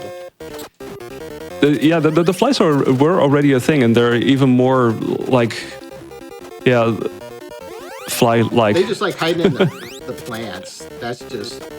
Yeah, and I was mentioning the trash cans. I think it's actually one of these stages where there's one on top of a trash can, and the other day I was just completely failing to identify that one. It completely wrecked me, and I was like, oh god, I should have known that. Oh my gosh. Yeah. Yep, so that projectile did hit Marty's face, but it went past it, so... I got pretty lucky on that one, yeah. There's your evidence. I think this is the last regular stage before the ending. Yep, it is. Almost. So should I talk about the last level? Because it's going to go by quickly. Yeah, this might go by quickly. So, you know how the movie ends, right? With having to use the car to go 88? I've heard of it, yep. So, we got to get exactly 88 in this level. And this is where runs go to die. And I hate saying that, but it's true. Because you have to avoid lightning all along the way. And the lightning will tank your miles per hour. So if you're going fully 88, and you get hit by lightning, it'll slow you down. If you're in between like 50 and 60, I think, you don't get affected as much, but we're speedrunners and we need to... Get ready on time, by the way, for as soon as I hit the checkpoint. For tech. I just slowed down a few times. I'm gonna try and hit 88. That would be a nice finish. Come on. Come on, you can do it. Come on. And there we go. Time. Yes! We did it. Woo! Beautiful. Okay, that was a good ending. Congratulations, you've made it back. All your time travel is behind you now. Maybe ... That's 5 dots. Yep, not even close. There's another NES game. There's a Super Nintendo game. They got all kinds of Back to the Future. I heard there were like multiple movies too, even. So like, there's quite a bit of Back to the Future. Yeah. Yeah. Good news if you're a fan of this game. You want more content? There's 2 more movies for you to watch. Yeah. Yeah. And we did play Back to the Future 3 on Genesis. Oh, that was like a Genesis game as well. What was my time, by the way? What was my time? 2140. 2140? 14? Yep. Okay, yeah. 40. Yeah, I'm not at all surprised. There was definitely some stuff happening there. But hey, at least I finished, so that's... You recovered nicely.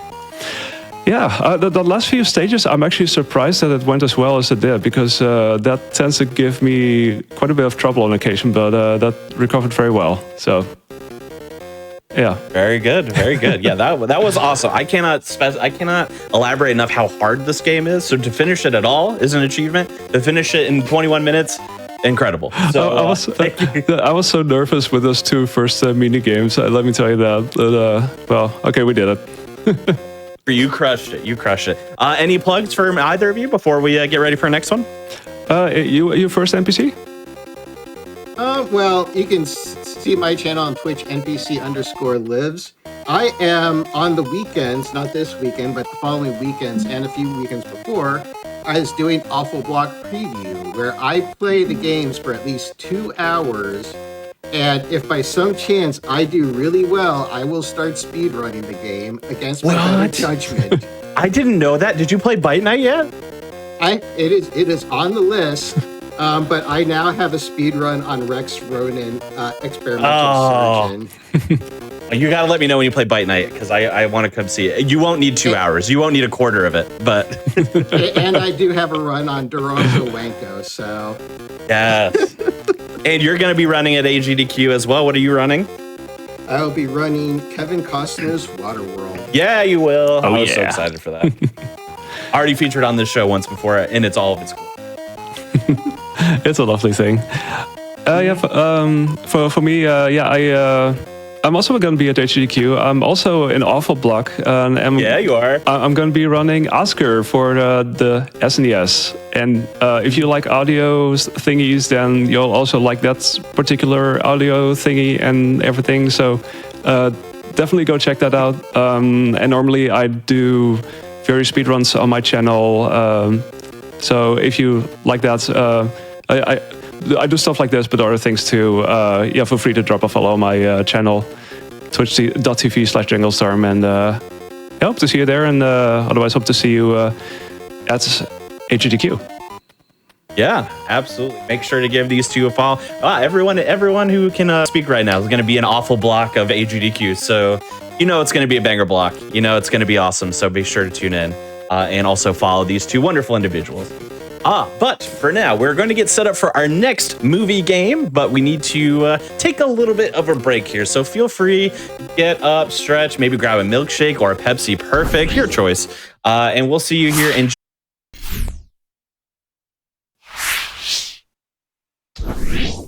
Okay, everybody, welcome back to Awfully Silly. I hope you grabbed some popcorn because we are continuing right along with the movie Speedruns. That's right, all of the games for tonight's episode of Awfully Silly are based on movies. We have 2 more games for you tonight. We've conquered Saw the Video Game by Juhorse, as well as Back to the Future for the NES by Janglestorm. Both incredible runs. Both lots of skill on display, and we're going to be continuing right along after just a couple of announcements here. First and foremost, if you aren't aware, GDQ has its own Discord, the Games Done Quick Discord. If you join that, we actually also have a hotfix role that you can add. That's going to allow you to not only keep tabs on upcoming events like mainline events, but it's going to let you talk with staff and showrunners of your favorite shows and kind of just engage in general. So feel free to use !Discord in Twitch chat to get more information on that. Secondly, your subs, Pine Gaming subs, and bits cheered on the GDQ Twitch channel help support Games Done Quick Hotfix. So if you enjoyed this content, if you're having a good time tonight, you like watching speedruns as a part of our Hotfix content, consider subscribing to the channel. That's going to allow you to get access to our emotes and chat with other subscribers during our replays. We appreciate it.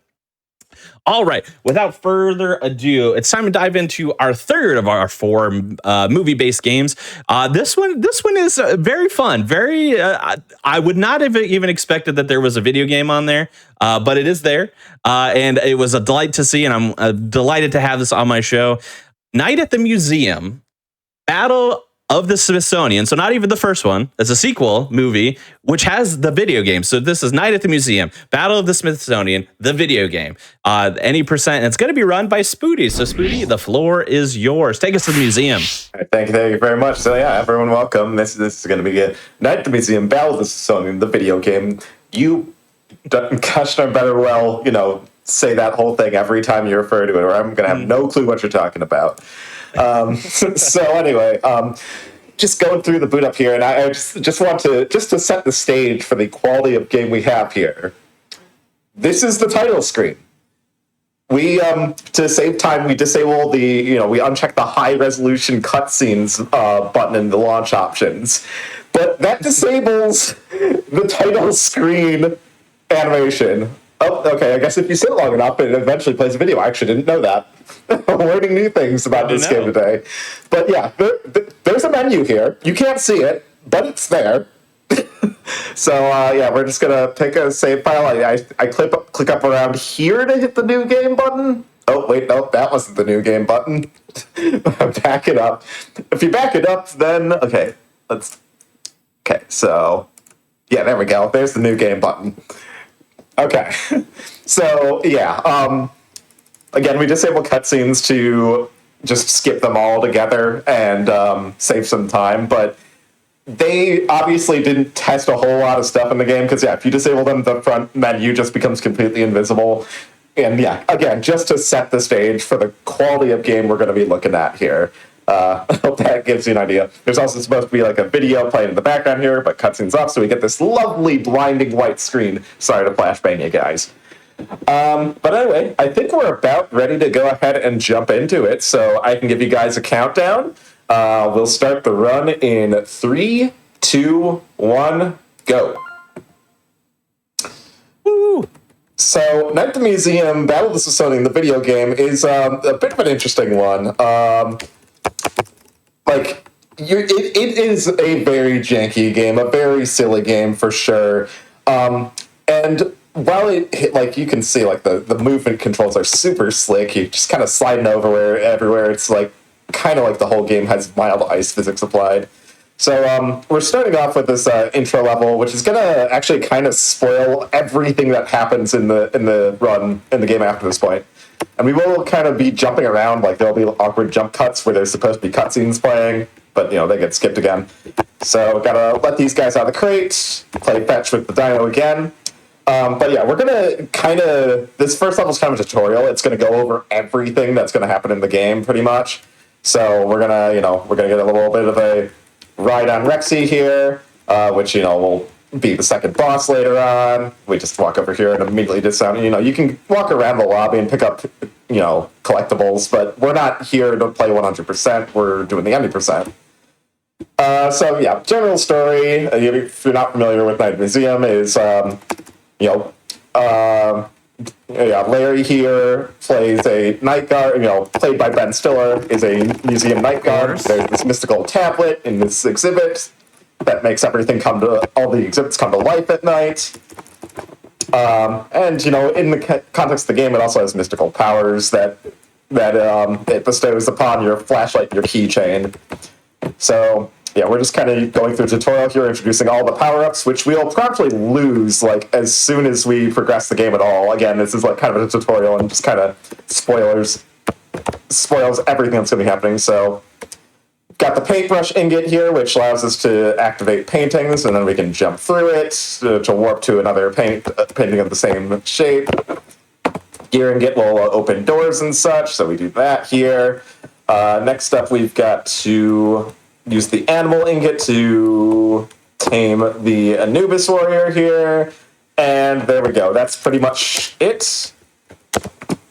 That's it for tutorial. Just gotta go talk to a couple of NPCs. So yeah, Aquan-Ra's the good pharaoh. Then there's Common-Ra's the evil one, who will be the main antagonist and is trying to use the power of the tablet to, take over the world or something. And yeah, part of the story is that all the exhibits are being moved to storage and replaced by holograms, and now I'm having to follow them in the archives to get the tablet back. We got a bit of a stealth mission section here. We got to distract the guard by pushing this button.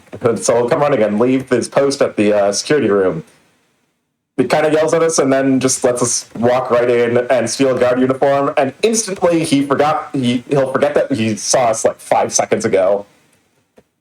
Go to the door to the archives. It's locked, but we just kind of go over here, flash our flashlight in this guy's face. So he drops a key card and you leave. And that's pretty much this whole level. There's not really much to talk about here. So a little bit of a slippery movement here. Sometimes it's... Okay, there we go. Sometimes it's really hard to get over that railing for no apparent reason. So we checked that crate. There's a cutscene where a big model squid pops out, and he has to stuff him back in the box. But we'll be using that almost immediately. We go to grab the tablets here, but then everything comes to life if we get a good jump. Okay, good. With a good jump angle there, you can land in the like scene transition trigger and skip the recovery animation from landing. And you got to jump over these tentacles, hopefully not get hit too many times. Okay, got hit a couple times. Worth noting that there's like almost no iframes in this game. You can get comboed really easily. All right, so yeah, thankfully you don't actually have to fight those guards there. The next level triggers right before. Now, these upcoming guards, you're supposed to take your time with the keychain to break some fire extinguishers to make them slip and slide. Ideally, we just kind of walk past them. We'll see if they let me. This guy's being a little aggressive. I don't like that. Yep, okay. Sometimes he lets you get away. Sometimes he just follows you forever and kills you. And this game does not really have much by way of hit detection. If you get in range, they'll do an attack animation, and it does not matter where you are once that attack animation happens. You just take damage, 100% of the time. Okay, so yeah, we So now all the ingots from the tablet have been scattered, and it's kind of a gradual, just getting all the powers back. You can kind of tell this game had a little bit more ambition compared to what it was at the finished product. Oh, hey, can I 100%. get that? Oh, okay. There's some crazy speed tech you can do there. There's a jump you can get to skip this whole sequence. I've never actually pulled it off, not even in practice, but I decided to go for it after I managed to land on the case. But yeah, like you can kind of tell they wanted to maybe make like a big like Metroidvania where you free roam throughout the whole museum, getting powers and backtracking to reclaim collectibles you saw but couldn't reach before. But instead, it's a very linear game. And most of the power-ups, you kind of get them, use them once, and then never again. It is worth noting, though, like, I seem to remember back when I first learned this game, which was, there's a marathon I participated in called Speedrunner, where you submit a game and you get someone else's run and have to learn it. And I remember the person who sent this in talking about that this game was actually on a very low budget, like low six figures. And wow. They actually have Ben Stiller doing the voice lines, so I suspect a good portion of it went to that. Yeah, that's got to be like most of it. So all that all that factored in, this game's actually like doing pretty good, if you ask me. Oh, watch out! Funny fart jokes. The classic. Everyone loves a good fart joke, and so we've got this farting monkey that launches himself across the space exhibit with farts. Please laugh. They worked really hard on the jokes. Lovely. So Spoody, you know. Sorry, just so you're gaming so hard, you actually knocked your webcam a little bit to the side. You're right, I did. Whenever you have a second, not a rush. Okay. Not a rush. I got the back cycle there. But yeah, thank you. Yeah. That should be better. No Yeah, I am. Intense gaming. This show did kind of come at a time where I'm kind of like out of town, so I'm doing this on a makeshift setup on a laptop. So apologies for that. And crushing it, by the way, and crushing it. And yeah, I did get a fast cycle there. If you don't go fast enough there, you actually have to wait for that satellite I was on to make a full loop around. It like costs like 10-15 seconds. Okay, that was close. I almost missed that cycle too. But got the fastest possible cycles here, pretty much. So yeah, we just got Chase Abel around. He's got the, I think he's holding the shielding it, which we actually never use it at any point in the run. It lets you just like hold the keychain out and deflect projectiles, but we just dodge them instead. It's generally going to be better. Oh no, this is the Eye of Horus. We got the shield at the end of the last level. If we can get ahead of Amelia Earhart here, she can kind of push me forward a bit. Yeah, there we go. She runs a little faster than you, so if you get in front of her, you can get to the next level a little quicker. All right, so and yeah, kind of, again saying like I think this game ended up having to take some shortcuts on what they originally wanted to be. Like, it's time to find the gearing. It's here. It's just sitting here. Like, there's no boss battle. There's no puzzle to solve. It's just sitting there. So yeah, gearing it will open doors and fix gadgets and stuff. So we use it to get this airplane going. And we've got a short airplane sequence, which is honestly almost impossible to fail, despite the controls on it being really weird. Like, sometimes you'll get a nice, really clean, fast turn, and other times you'll hold the button and, like, it takes a million years to turn around. Also, enjoy the stock collision noises. There's the budget. Yeah, exactly. Yeah, there's that classic metal collision sound. But yeah, you have so much health in this sequence that even if you hit the walls a bit, you're generally going to be fine. We're coming up on the end of it right here. And that's the only instance you'll see of that. You'll never see the airplane sequence again. There will be other airplanes later, and they're terrible. But more on that later. And yeah, once again, find the repairing it. It's there. It's just sitting out on the floor in the warehouse. No explanation why. It's just there. Repairing it, as described, repairs things. So you've got this broken door here. Need to repair it and then use the gearing it to open it. I haven't really talked about the flashlight. The flashlight hitbox is so weird. It is so hard to get it to actually hit what you want it to hit. That'll come up a little more later on, where there's some things with smaller hitboxes. But yeah, so we use the newfound repair ingot here to rebuild this fountain. If I'm really quick about this, I can get this all repaired before the cupids shoot an arrow. We're just going to dodge this one. Okay. Oh, come on. Oh, yeah, see? Like I said, the flashlight hitbox is really weird sometimes. Apparently, I did not have it in my sight there. Okay, so that gives me the paintbrushing, which is going to be the theme for this level. Yeah, we're going to be using it to enchant paintings, mostly just these key paintings to unlock doors. And this level's actually exciting in that I was practicing it earlier today, and I found some new tech to use. So we'll try and see what I can do here. New tech discovery. So you got to just lure enough guards to this thinker statue, and he'll just punch them, hopefully. Sometimes he just kind of whiffs. Sometimes he decides he's not really feeling it today, and that's okay. You just got to let him go at his own pace. Okay. But yeah, I discovered that you could actually just barely reach the paintings up here. Oh, okay. Can't find the angle. And yeah, that's the next part of the level, so come on. Okay, well, it's not cooperating, so it's okay. There's another new piece of tech. I think I need to kill one more guard here. Come on. Yeah, I just can't get the painting to do its thing. Okay, I think we're one more kill, and then that key will unlock. Oh, okay.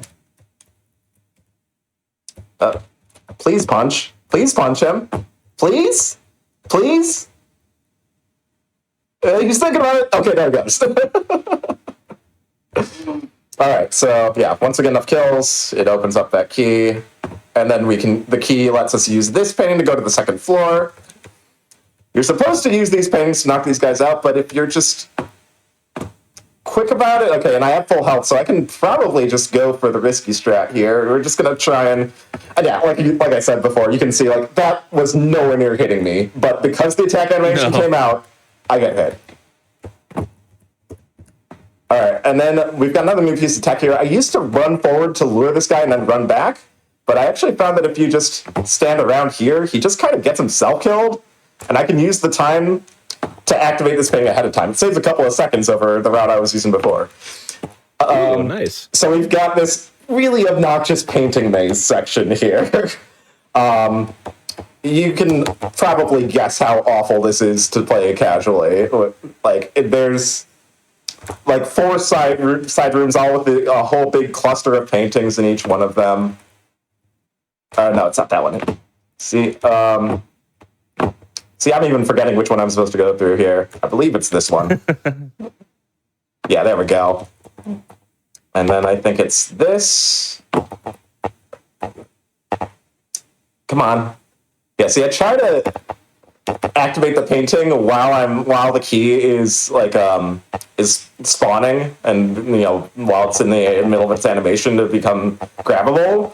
But like the hitbox on it is so weird, and the hitbox on the paintings is also super weird.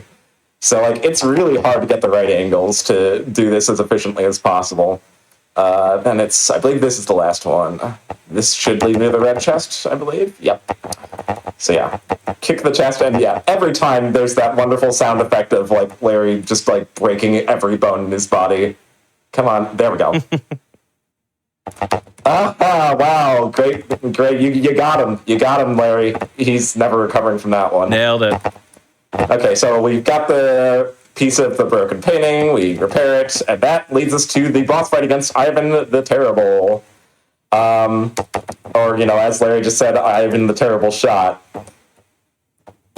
So we're gonna activate these paintings to like set up traps. Now, when he walks in front of one of them, they'll get stunned, although if we get lucky, through this stretch exactly, while he's walking on that exact stretch, where is he shooting me from? Okay, there. If you can actually hit him without the stun on like this exact stretch, but otherwise, yeah, you have to do this annoying thing. Like there's cherubs, they shoot at him to deal damage. I should get some health. And again, the flashlight hitbox is so weird, and the cherubs just sometimes fall asleep on the job. Come on, anytime now. Where are those arrows? There they are. A lot of times you'll just shine the light straight on them, and they just won't shoot. And the entire stun duration will expire, and nothing happens. I'm just going to intentionally get hit here so that he'll stop attacking. Otherwise, he'll sit there and shoot for 15 seconds. But if you get hit, he'll immediately stop. Just need one more shot. Come on. Okay, there we go. Okay, cherubs behaved reasonably well that time. So that's our first boss fight down. Ivan the Terrible is done, and we are on to the... oh yeah, I'm actually going to take it in touch just to show this off, because it's really funny. I'm just going to show what happens when you get caught here. It's an instant death, and so you get this sound effect of crunching and a burp. Like Larry got eaten, but then that's the animation. And I like to think that there was just time crunch between the sound and the graphics department, and they're like, oh, it would be so cool if we, when you get caught, we have Larry get eaten. And the sound department's like, yeah, we'll get right on that. And then very quickly they realized, wait, it's just a skeleton. How would we show that happening? Never mind. But the sound department didn't get the memo. So there's the sound of him getting crunched up and swallowed, and while he just kind of stands there on the dinosaur's mouth. It's perfect. Just so many wonderful things about this game. No notes. He lies right there. As you can see right there, I just swung right through his mouth. It didn't matter. You don't have to worry about timing at all there. You also don't have to, it glows here, you can swing on these pillars. You don't need to, you can just jump. Oh, and funny thing is, once you finish this sequence, there's a health pickup right here. The only thing in that room that can hurt you is the dinosaurs, which instantly kills you. So that health pickup does nothing. Absolutely nothing.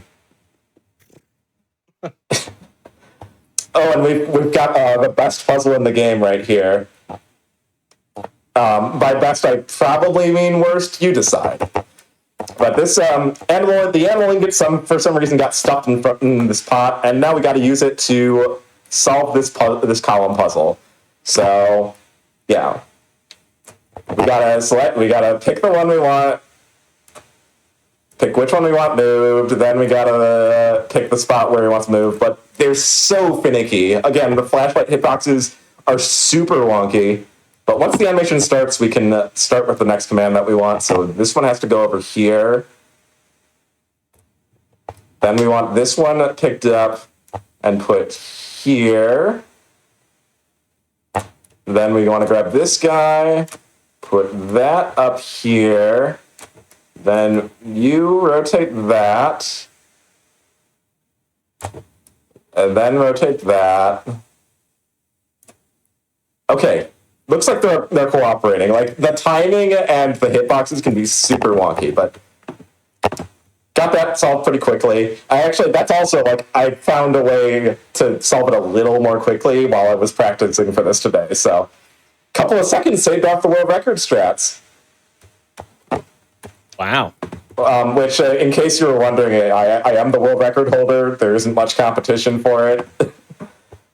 Not a burgeoning night at the museum community out there? Surprisingly, no.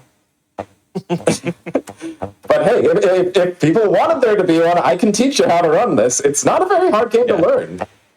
Like I said, come on now. Like I said, I had to learn this game like in a 60-day period for a charity marathon, and it was not too hard to learn. So, if I can learn in that short time, I'm sure anyone can pick it up. So yeah, we've got kind of a puzzle section. Oh wait, want to do this one first. If you do it in the other order, the rhino gets stuck on the polar bear sometimes, and you're just kind of soft locked for a little while. So want to make sure I'm doing my order well here. Okay, there we go. He's pushing that. So now we grab the rhino here, which, by the way, the animation of the rhino sitting is adorable. Same with the polar bears. I love them. They're my favorite part of this game. Look at that polar bear sitting there. Look at him getting shoved by the rhino like that. Aww. But yeah, so once we got all these ramps knocked down and we just leave the rhino around here, you don't want to mark this gate too quickly or the rhino just sits down because he thinks he can't get to it. But one more use for the ammo ingot, we have to... Oh, I pulled the flashlight out a little early. We have to make this... calm this saber-tooth down to rescue the Neanderthals and grab the Hope Diamond for Cleopatra. Which I don't even know why we have to do this. Maybe the cutscenes explain why, and I've just forgotten. But, like, as far as I can tell, there's not really much point to it. There's one of Al Capone's goons. We just kind of walk past him. Don't mind the fact that he's got a Tommy gun pointed at us. You're supposed to use the rhino to trample him, but, like, Okay. So we go deliver the diamond to Cleopatra, and then we're going to be on our second boss fight against Al Capone. So we deliver this. Larry says, hey, as one does when talking to Cleopatra. And we've got flashlight. Uh-oh. Okay. We should be fine. Okay, we're fine. You can get eaten there, too. Eaten in quotes. And the flashlight was not cooperating. So yeah, we got to hit Al Capone, I think it's like 6 times. So while you have like no iframes, they give bosses like 1,000,000 years of iframes for some reason. So that's why I'm not like just following him and rushing him down. Because, yeah, like it takes so long for you to be allowed to hit him again. I missed.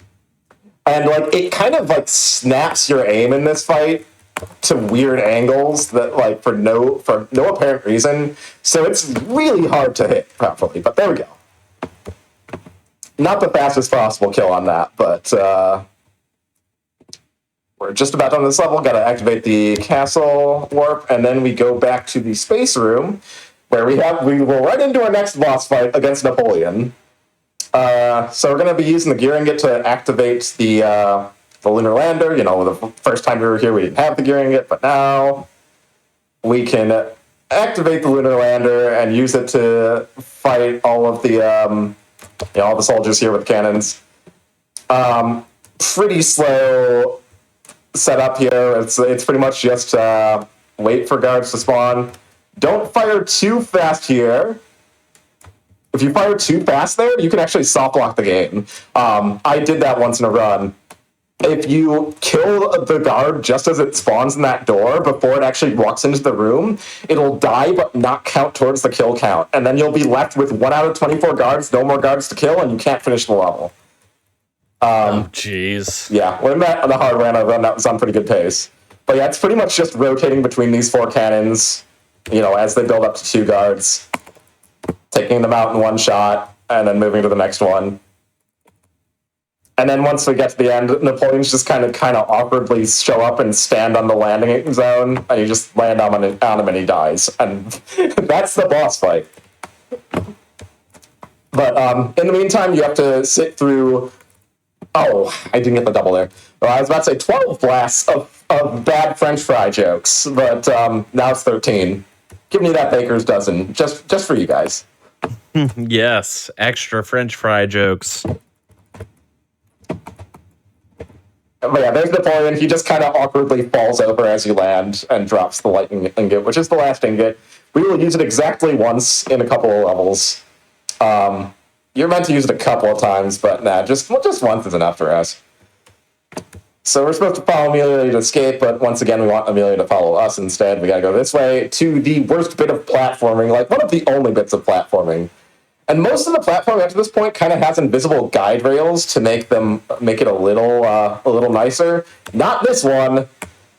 So we gotta use the gear to move these airplanes around and jump from airplane to airplane. All of them have extremely slippery surfaces, like where you will just slide off the front of them. Kind of like that. And fall, 10 feet to your death. So I'll try it again. But yeah, it is so easy to just fall off of these airplanes. Have it feel like you landed squarely on it and to just slide off. Okay, there we go. Yeah, not quite the intended order to do those airplanes, but that order does save a little time at the cost of having a little bit of a tricky jump that you gotta do.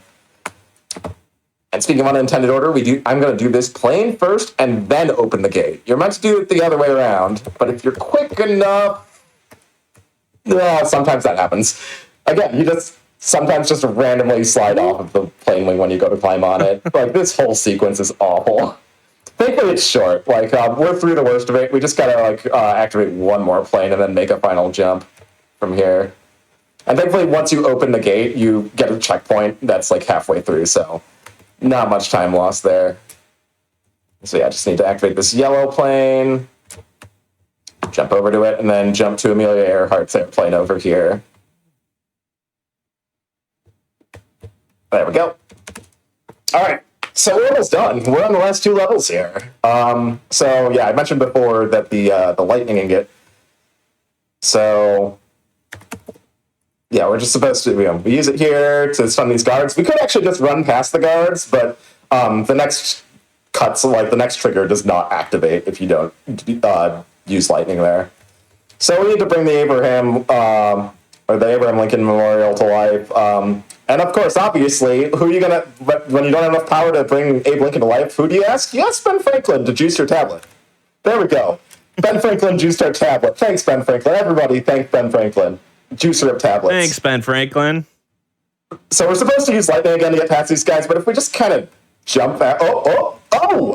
Okay. Never mind, I'll eat my words. In all of my practice runs leading up to this in the last couple days, I have not had that happen. But sometimes they do that. Well, lucky you, we get to watch Ben Franklin juice the tablet again.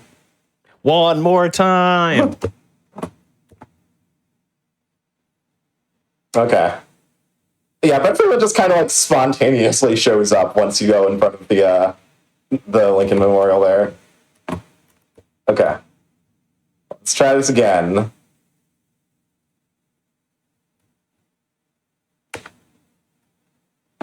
Yeah, there we go. That's how it's supposed to go. And now we're on the final boss. So, Common Rock here has 3 stages. Each time he raises an obelisk, and it's got a puzzle on it that we have to solve. First, we gotta open it up by pulling it with the chain here. This one, we just do middle, bottom, middle, and that'll solve that one. Next one, we need the paintbrush ingot, and we need to go through the stages of plant growth in order. It's just a counterclockwise circle. It's pretty easy to do. Pretty good positioning. Got myself right in front of the next obelisk there. And you'll get to hear some more great one-liners from Larry as we go through this fight. And yeah, they both Common Raw and a couple of like Horus Warriors are just throwing projectiles. You do got to be watchful because again, there's like no iframes on the player character here. So if you happen to get unlucky and that you like all shoot in quick succession, and you can get stun locked by the first one and die. Thankfully, there's a health pickup like right on the way to the third column I can just grab. But yeah, last column here is this one's the worst one, and it's where the problems with the flashlight hitbox are most evident. Okay, there we go. Okay, I heard another shot, so we'll move forward, hopefully dodge. Oh, okay. Oh yeah, these scarabs can be such a pain in the neck to hit. Okay, there we go. So that's the ones on that. And thankfully, once we get to this side, it's generally not too bad because the obelisk tends to block shots for you. So just switch to different scarabs while we're waiting on the blue one to rotate because that one has to rotate 3 times. Rotate that red one. All right, there we go. Time is coming up. Oh, wait, did I miss one? What did I miss? I missed something. Oh, I need to rotate this yellow one more time. Okay, there we go. Time's coming up. I just need to grab the last ingot piece from above Common Raw's head, and then the credits are going to very abruptly start because we don't have the ending cutscene enabled. And time. Woo. Yeah, that is abrupt. You're not. You were joking. Yeah, there are cutscenes, but again, we disable them for time save. But yeah, that is Night at the Museum. Certainly one of the movie video game, that was Night at the Museum, Battle of the Smithsonian, the video game. Yes. I almost forgot my own bit there. I didn't know what you were talking about for a second. Yeah. But yeah, it's definitely a little bit of a janky game, but it's a fun little speed game. Pretty easy to learn, honestly. And yeah, I had a lot of fun when I had to learn this back from Streamriser, and I was happy to dust it off for you guys and show it off here. What was my time, out of curiosity? 29:51 on our side. Okay, sub 30. So that's fine. We take those. Especially with showing off the belching dinosaur skeleton. That's right. That's right. Very oh, yes, that run. Oh, yeah. Crucial, one might say. Yeah, incredible run. Thank you so much, Spoody. Where can we follow you? And I believe you have some runs coming up for AGDQ, yeah? Yeah, that's right. I did send this in with my AGDQ submissions, and while I didn't get in there, thanks for reaching out to me and having me here instead. I was happy to show it off, and all of its, monkey fart jokes and whatnot. Wonderful one-liners, an absolute classic, of Ben Stiller's work for sure. But I'm at twitch.tv/SpoodyBiscuit, do a lot of runs, a lot of speed runs. For GDQ coming up, I'm actually going to be running both Descent 2, Descent Maximum, kind of an offshoot of Descent 2, and some UFO 50. A retro game and a indie game pretending to be a retro game. That's right. It's really looking forward to it, and gonna be a lot of fun for sure. And again, thanks for having me here. Glad I could show this off, and I'm looking forward to seeing the last run of this episode as well too. That's right. Thank you so much for being here, and we are going to get geared up for our last run of the evening. But first, we are going to take a little bit of a break, so feel free. Get up, get some snacks, stretch, see what comes to life in your house.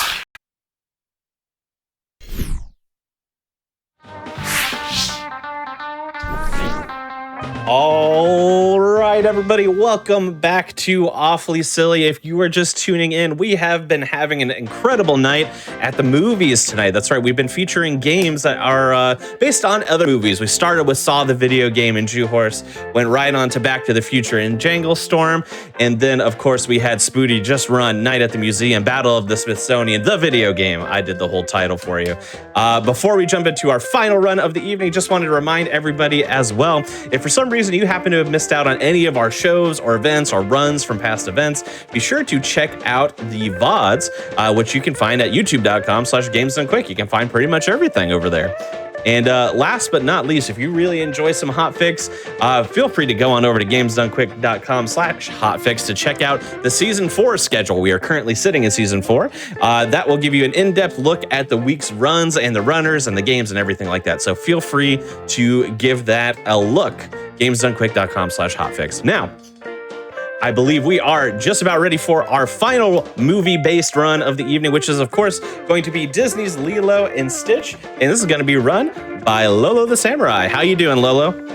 Oh, hello. I am fine. I'm looking forward to this. And yeah, my name is Lolo the Samurai. However, as you can see the Twitch, there's just Lolo the Retro Samurai. That is a temporary thing. I changed my name regretfully. So yes. We've all been there. So yeah, I'm here ready to run, and I'm practicing pretty much nonstop the last few days. So I'm hoping I can maybe get PB here.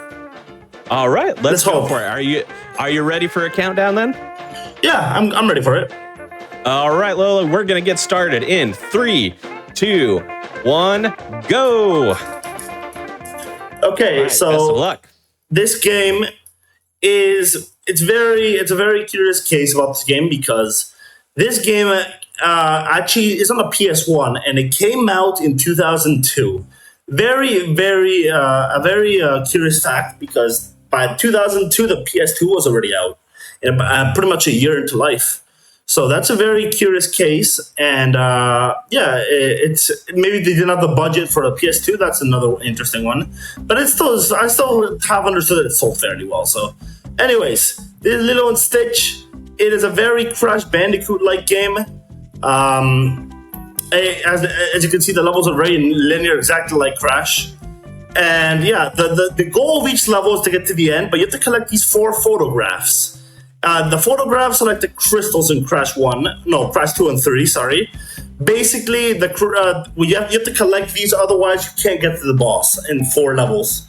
So if you don't get these 4 photographs, it will just loop you back to another spot on the map after 4 levels. And yeah, you have to collect these 4 photographs for the any percent completion, not the 100% completion. The 100% completion is getting all the flowers and all the video clips. So yeah, that was a pretty solid level. We did very well there. That was a very good attempt. And now, in between each level, there is these clearings. That's what the game calls them. They call them clearings. And each clearing has these little mini boss, the golems. Now this first one's this is the trickiest golem in the game, actually. Now, to do quickly, because you have to lure him out a little bit, otherwise he'll bugger out. And if he bugs out, then you will lose about 5 seconds. So yeah, this is that you have to be careful of that first golem. It doesn't happen any of the other golems. It only happens to that one. The other golems are a lot simpler to deal with. And yeah, you have to face one after every level. The first world only takes 2 hits. So this is pretty easy to deal with. Anyways, this is the second level. This is a Stitch level. Now, for those wondering if this is a Crash clone, well, they barely hide it because Stitch does a spin attack, and so they don't. Wow, yeah, it's exactly the same. They don't even try to hide it. So yeah, the Stitch levels are much tougher to run than the Lilo levels, because as you can see in the bottom left, there's a little meter there. That meter is when fills up when you get these coffee items, and when you get these coffee items, when it fills up, you can do a roll, and he also gets in the feet and he walks faster as well. So the roll, you have to learn to master to have a good run there. I almost messed up that jump. Yeah, the thing about the roll is if the roll meter reaches 0, then you have to collect the coffees again. If not, if you don't collect the coffees, then you won't be able to do a roll again. However, if you do the roll, and the meter doesn't reach 0, then you can do the roll whenever you want. So yeah. So that's Counter Road. That's actually a very tricky level to run, because doing that final part quickly is much tougher than it looks. But in general, it's a pretty easy level. You probably won't die there yet, but it's a very tricky level to do at the end, because doing it quickly is difficult. So, anyways, we have another boss. These are much easier to take out with Stitch. Like I said, this one doesn't get buggy, so this one's much easier to take out than the other one. It doesn't get glitchy. And now we have the third level, Me Kanu Trail, or Mea Kanu Trail. I think that's how you pronounce it, because it's Hawaiian. I know Hawaii is part of the United States, but they're still a Polynesian country with their standard traditions. So, yeah, this is Mekong Trail. This level is kind of difficult to explain because in this level, you're not going to gain much time. You're trying to save time. It's different. So you'll see what I mean. There's basically a specific cycle you must reach in order to avoid losing 7 seconds. So let's be careful of this plant. Okay, you can do that little plant skip right there. Perfect. And yeah, this level is still not very difficult, but you have to be careful not to make too many mistakes before the cycle. Otherwise, you will lose 7 seconds. Here, you can just wait. You can hop on those TNTs to get faster, but it doesn't really make a difference. So I find it better to just be a safer, just do a safer bet there. Same here. You can get that. Oh, I almost messed up. You can get that photo a lot easier by doing a body slam and jump, which gives you a slightly higher jump. However, it doesn't really help you. These are the longs you must reach on time. And yeah, now we're trying to gain time. That was the time save part of this level. Now we're gaining time. And yeah, another thing I didn't mention. As you can see, I'm jumping down these ledges and then jumping upwards. This is what is known as a coyote jump, or that's what we call in Spanish, anyways. Yeah, that will be used a lot in this game. Trust me, that's a pivotal part of running this game. You must learn how to do a coyote jump because there's some photos that are tricky little pits that you must get over to to get it quickly. Sorry, because you can avoid many cycles that way. And then we have one more clearing before the boss. Remember what I said? You have to cut all 4 photographs in the first 4 levels. If you miss a photograph in the first 4, after doing this level, just loop you back until you get that photograph. So you have to do that. And yeah, we're going to take up this golem again. Yeah, here we go.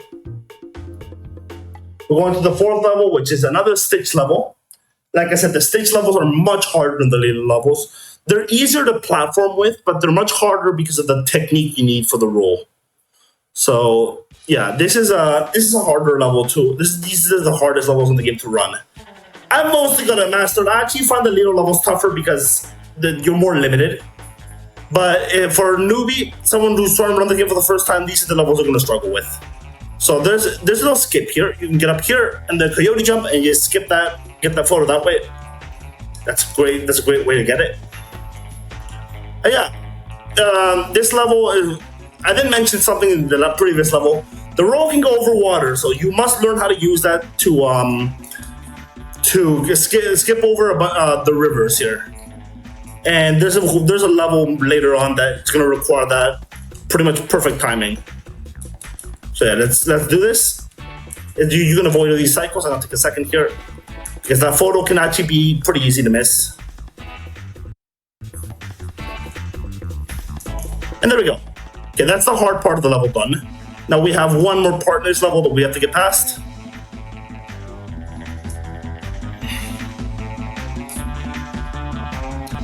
Let's go this way. Like I said, when the meter has now reached 0 at all since I started. So I can still roll even without filling it up. Thankfully, I did fill it up, so I get a little bit of a. Now the stitches on legs, I become a little bit faster. Yeah, this is the important part you have to get done here. I gotta be careful because, I gotta be careful because my screen's a little bit laggy. I almost died there, but thankfully I got it right. Bounce. I got it right. That was scary because I didn't grab the checkpoints either, so I would have gone way back. So I got very lucky there. Maybe that's a heads up to get the checkpoints later on. But yeah, that was very scary. And now we have the boss, the first boss, Myrtle. It's not really a boss. The boss in this game, you don't really fight them. You either run away from them or you have a race with them. In this case, it's a race. And it's Myrtle, that very unlikable anti-hero from the game. Myrtle's not really an anti-hero, but she is pretty important to the story because for those who don't remember, Lilo and Stitch is mostly about Lilo and Nani having a broken family. And Lilo not being able to relate to Myrtle has to do with that. It's a very important theme that many people do not understand. However, I thankfully do. And yeah, we're almost done with the race. And there we go. There we go. No mistakes in that race. Usually I make one mistake, but this time, none. So beautiful, beautiful little ending there. Also, I didn't mention this, however, that you cannot hear the sound of the game because I turned the sound off. Like in many games in this era, if you turn the sound off, it reduces the loading times. So, and not just these loading. This game actually uses a load remover, which we're not using right now, obviously. But even without that, these little black screens in between, they don't come for the load removes. So that reduces time there as well. Okay, now we have another chase level, and this level is very technical because you have to use the roll pretty much from start to finish. This is one of the first levels I practiced when I ran this game for the first time. So I have pretty good. However, I have a little bit of slowdown, so this might be a little bit trickier than I thought. Let me try this right. Okay, we're okay for the moment. Gotta be careful, gotta be careful. I'm playing it a little bit safe. Okay. We're almost at the end of the level. And yeah, we're gonna play a little bit safe here. There we go. Level complete. Very, very good Nikki track. It's not the most optimal Nikki track in the world, but we didn't make any mistakes. So that's important.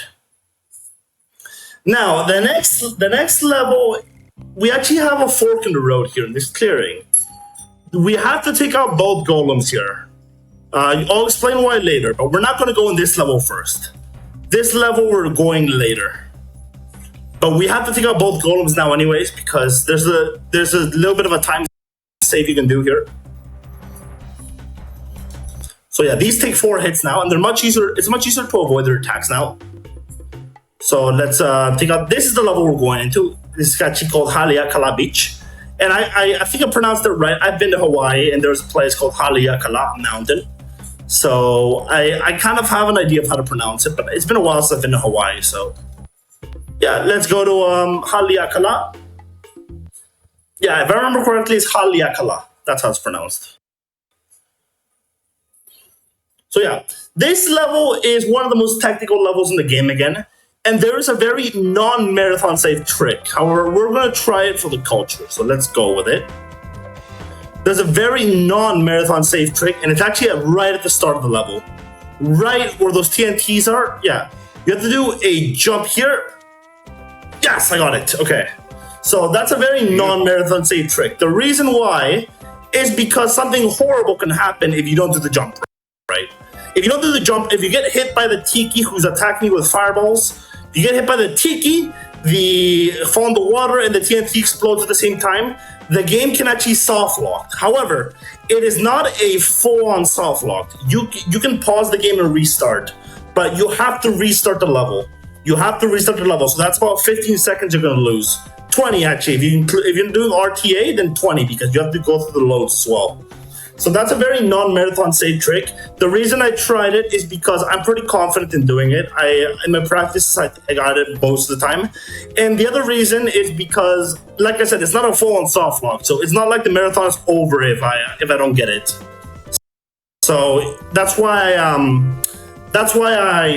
I went for it, since it is a trick that it's not going to kill your run, but it will hinder it severely. And yeah, these little tikis are very annoying. However, you can kind of manipulate where they're going to go. Like this one, I'm going to manipulate the side, and yeah, there we go. The key to this level is going hitless. And now we have perhaps the hardest Lilo jump in the game coming up. Oh, I got it. There we go. That is the hardest Lilo jump in the game. You must do a coyote and then move to the side and just grab a pixel of the platform. I got it. This run's going very well. At this pace, this run could be personal best. I'm not even gonna lie to you. Okay, so the reason why you must kill that golem earlier on in the fork in the road is because you can use the map to just go straight to the next level. And if you don't kill the golem, you must go back to the clearing and eliminate that golem. So that's why we must take out that golem in the clearing before doing that level. And now, maybe I should have waited before saying this can go for PB, because right now we're in the hardest level to run in the entire game. This level is not the hardest for a casual, but for running it, it's completely different. This is the hardest level to run the game. And it has cost me my most failed attempts. This is Milky Hana Gardens. Milky Hana Gardens is very calm level. The music is soothing. But as you can see, it's 2D, so that's the first problem. As you know, 2Ds are much more limited than 3D because you can't cut corners or anything. And yeah, here you can do a little spike skip. There we go. No, I didn't get it right. Okay, so I'm not gonna make the final cycle. Oh well, I'm not making the final cycle here. But there's a thing you must know. After this checkpoint, you must have at least two lives or two health points with you. If not, you're not gonna make it to the end, and you'll see why in a short second. I gotta be careful here. No, I gotta kill myself, unfortunately. Okay, we're gonna give this a go, but I'm gonna lose a lot of time here if this goes wrong. It's because this part is almost RNG to get right. Yeah, see that part. Yeah, that's that tough. part. That part's almost impossible to get right. So you can't take a hit. You can't have 2 lives there. You can't have 1 life there. If you have 1 life, then you're pretty much finished. Thankfully, we already have the item, so we don't have to go back. But we did lose about 20 seconds, so this is not going to be PB anymore. This is the one. Like this level of slow mo is not easy, and we got to be careful here. Yeah, that hit is unfair. It's unfair, and here we can just take a little skip here. Unfortunately, we're gonna lose a lot of time. We're not gonna get PB, but oh well. That I knew this level was gonna trouble me. It was troubling me in my practices, and I was hoping to at least not die, but oh well. You can't win the ball. I figured I'd at least give it a go with that Tiki, but unfortunately, it wasn't to be. But anyways, we're at the end of the level. Or the other level, Mokihana, you could see why that level is very difficult. It's very, very technical. It has a lot of RNG moments, and it's 2D. So those are a lot of things that make up those factors. Thankfully, the rest of the game is not as hard. There's harder levels for a casual, but that is the hardest level to run the game. And now we're going to another level, which a lot of the runners consider to be very difficult, but I consider it to be kind of a breeze. Mostly because it's fun to run, it's fun to use the techniques, but this level is also very technical. This is Guava River, and Guava River is a river level, as you can tell, and we're using Stitch. What does that mean? Calculated. That goes into the Stitch roll. So we gotta get a bunch of coffees before the second river, the third river. Sorry. There's a little trick to do this faster, but I already messed up, so I'm gonna play it safe. I'll play a little bit safe, and it's not that much faster anyways, so yeah. We have to collect a bunch of coffees to use the Stitch roll pretty much the entire level again. And you can't mess up. If you mess up, you have to do a bunch of cycles. So it's pivotal you get this level right. So yeah, here we're gonna use this first to gain a little bit of time, then kill the spider, get that. And you have to use the coyote jump after the roll a lot in this level. But I'm playing a little bit slow down, so I'm gonna play a little bit safe. Just because I've already messed up once in this run. Ooh, there we go.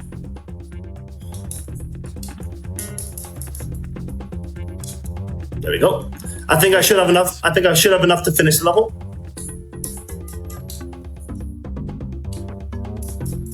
Yeah, I have more than enough. And I almost found the water. If you found the water, you go back to the last platform we were standing on, by the way. There we go. That was a very good Guava River. That was a very, very good Guava. And let's just finish the level with a roll. And there we go. Level complete. So we're on to the next boss now. And yeah, like I said, this run has been excellent. The only slip up we've had has been a Mokihana. And unfortunately, the slip up is big enough for us to cost us PV pretty much. Now we're up the next boss. I don't know if I'd say this is the hardest boss in the game, but it is a tricky one for sure. Basically, Jumba fires at very awkward angles, and avoiding them is not as easy as it looks. I've already been hit once. Usually I get hit in this boss. In my practice is not so much, but this time I got hit, unfortunately. Nah, I didn't. I was a little bit afraid there. I gotta be careful. Gotta be careful. Gotta be careful. When he's close, he doesn't shoot. That's the awkward part about it. He doesn't shoot when he's close. So that's the hard part about this, because I don't know when he's gonna shoot. What's far enough to shoot? There we go. See, I thought he wasn't far enough, but okay, this is definitely far enough. I gotta be careful. I gotta cut corners here. There we go. We're at the end. Unfortunately, not the best jump, but we only lost about 5 seconds. Okay, that wasn't the best jump in the world, but like I said, we didn't lose much time. It's better if you lose at any point in that, maybe other than the start, then it's GG. I've lost them many times during runs. Thankfully, during my practices, and now it hasn't happened. But if you're not careful, you could lose a run there. Anyways, we're going to Heiau Valley. I think that's how you pronounce it. I don't know how to pronounce this one. I'm sorry. I'm going to call it Heiau Valley. But this level is, for a casual, this is probably the hardest level in the game. However, as a runner, I've never struggled much with it. I've lost runs here for sure, but there's harder levels in my opinion. But let's take it slow. Let's make sure. Let's talk about that at the end to make sure I don't eat my words. So here we go. The first jump here, Coyote. There we go. Let's grab the checkpoint. No, I messed up. Oh well, it's a short death. It's a short death. I shouldn't. I messed up there to jump because I had a little bit of slowdown, like I said.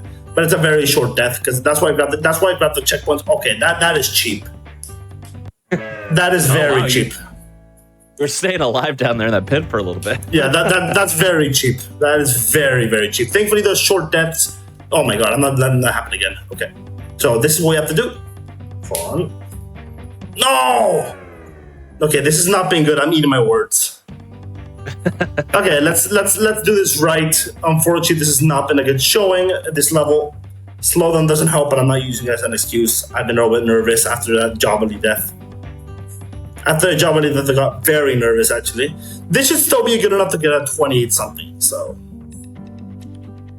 that's kind of my aim for this. 28 or low 29. Nah, low 29 I definitely don't want, but it should still be good enough. Let's go. Oh, for sure. Now let's, like I said, there's many cycles in this game. This is one of them. Let's be careful here.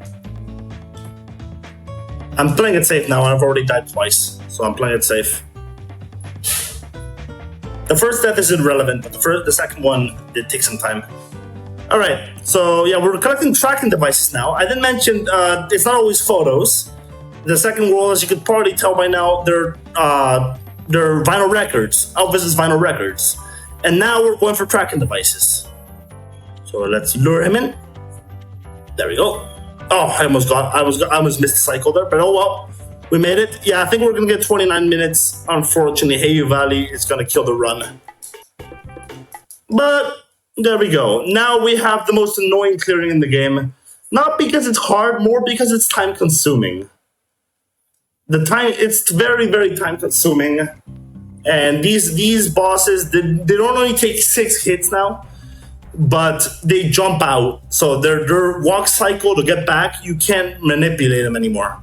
So this is the most annoying clearing in the game. And you have a fork in the road. That's why I say it's annoying. There's another boss like this, but it's only one. Here, this time we have to take out 2.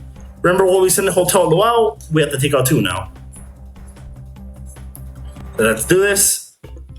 And yeah, this next level is also a little bit tricky. Thankfully, this next level that's coming up is the last level I consider tricky in the game.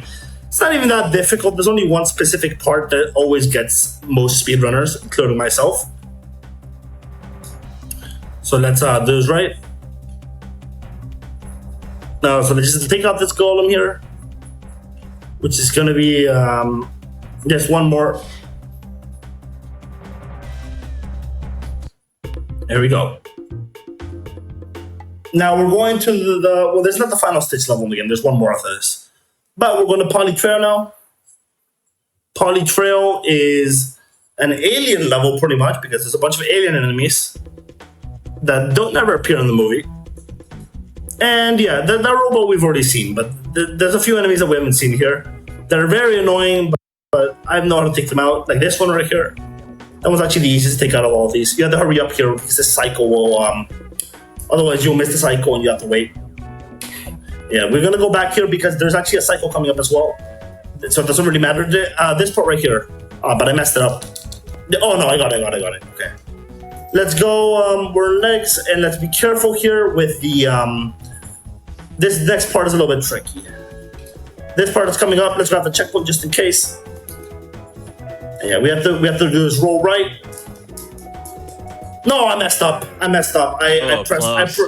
pressed down. Okay, we have to play it very safe now. This run has not had a good second half, unfortunately. For some reason, it didn't grab. The hitbox did not detect there. There we go. That's very unfortunate. That's very, very unfortunate. Let's just finish the level. Normally, you finish this level with the roll, but we lost the roll, of course. So, yeah, let's go get this. Let's be careful here. I didn't get that enemy as I should. Oh, what the heck? The game is slowed down like immensely. Yeah, look at that lag. Yeah, wow. I didn't plan on that the whole run, to be honest. It just got. This is the worst part. That's the worst it's gotten. But oh well.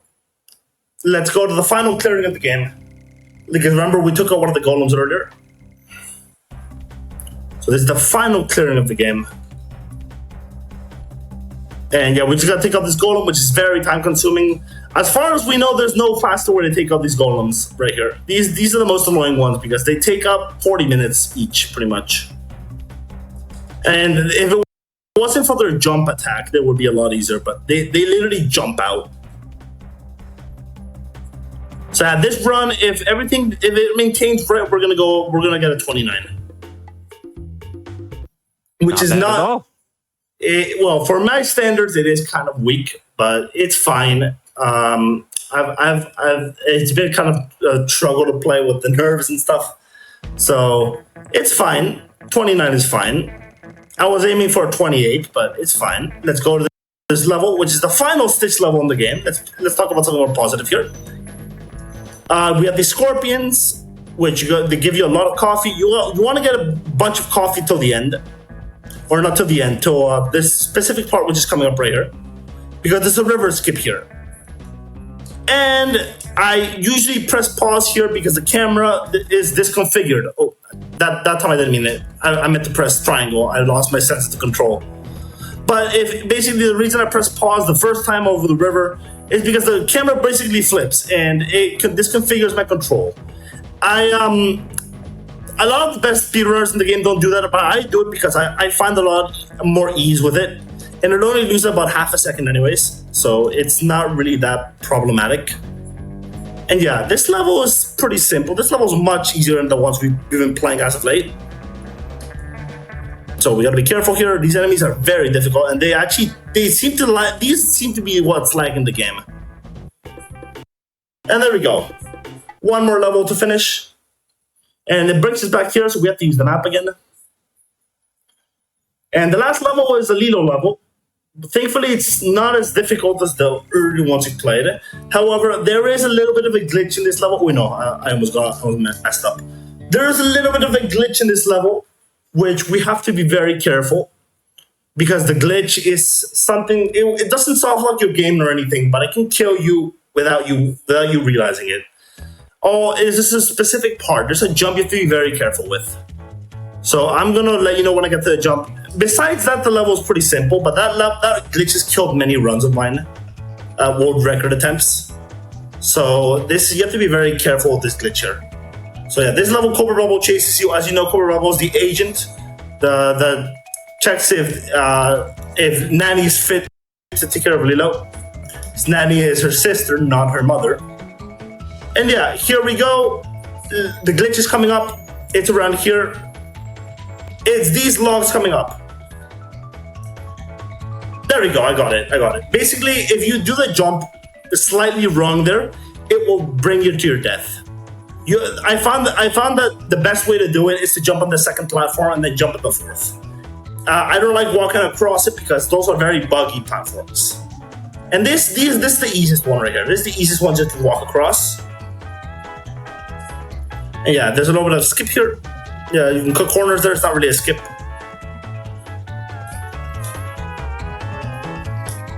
Yeah, we're almost at the end of the level and the end of the game. We have one more level, which is the boss. Yeah, let's go. We're at the final level, the final boss. The final boss here. Here we go. And like I said, it's not really a boss, another chase. And this boss is one of the coolest glitches in the game. I hope I get to show it off because sometimes it depends on RNG. Not always. So and especially with this slowdown, I gotta be careful. So, oh, that was close. That was screwed up. Yeah, my joystick is very slippery, unfortunately. Okay, here we go. Let's see if we can show off this glitch. Ooh, there we go. Almost messed up. No, I died, but I'm gonna restart the path because. Fun fact: at least I can show off what happens if you die in this. If you die, basically this little animation where Gone to goes up does not show up. So it is much harder if you die than if you don't. So it's much more recommended to restart the path if you die here. So yeah, he shoots at the wall at the mountains a lot. So that's why if you die, he does not. If you die, he literally shoots straight at you.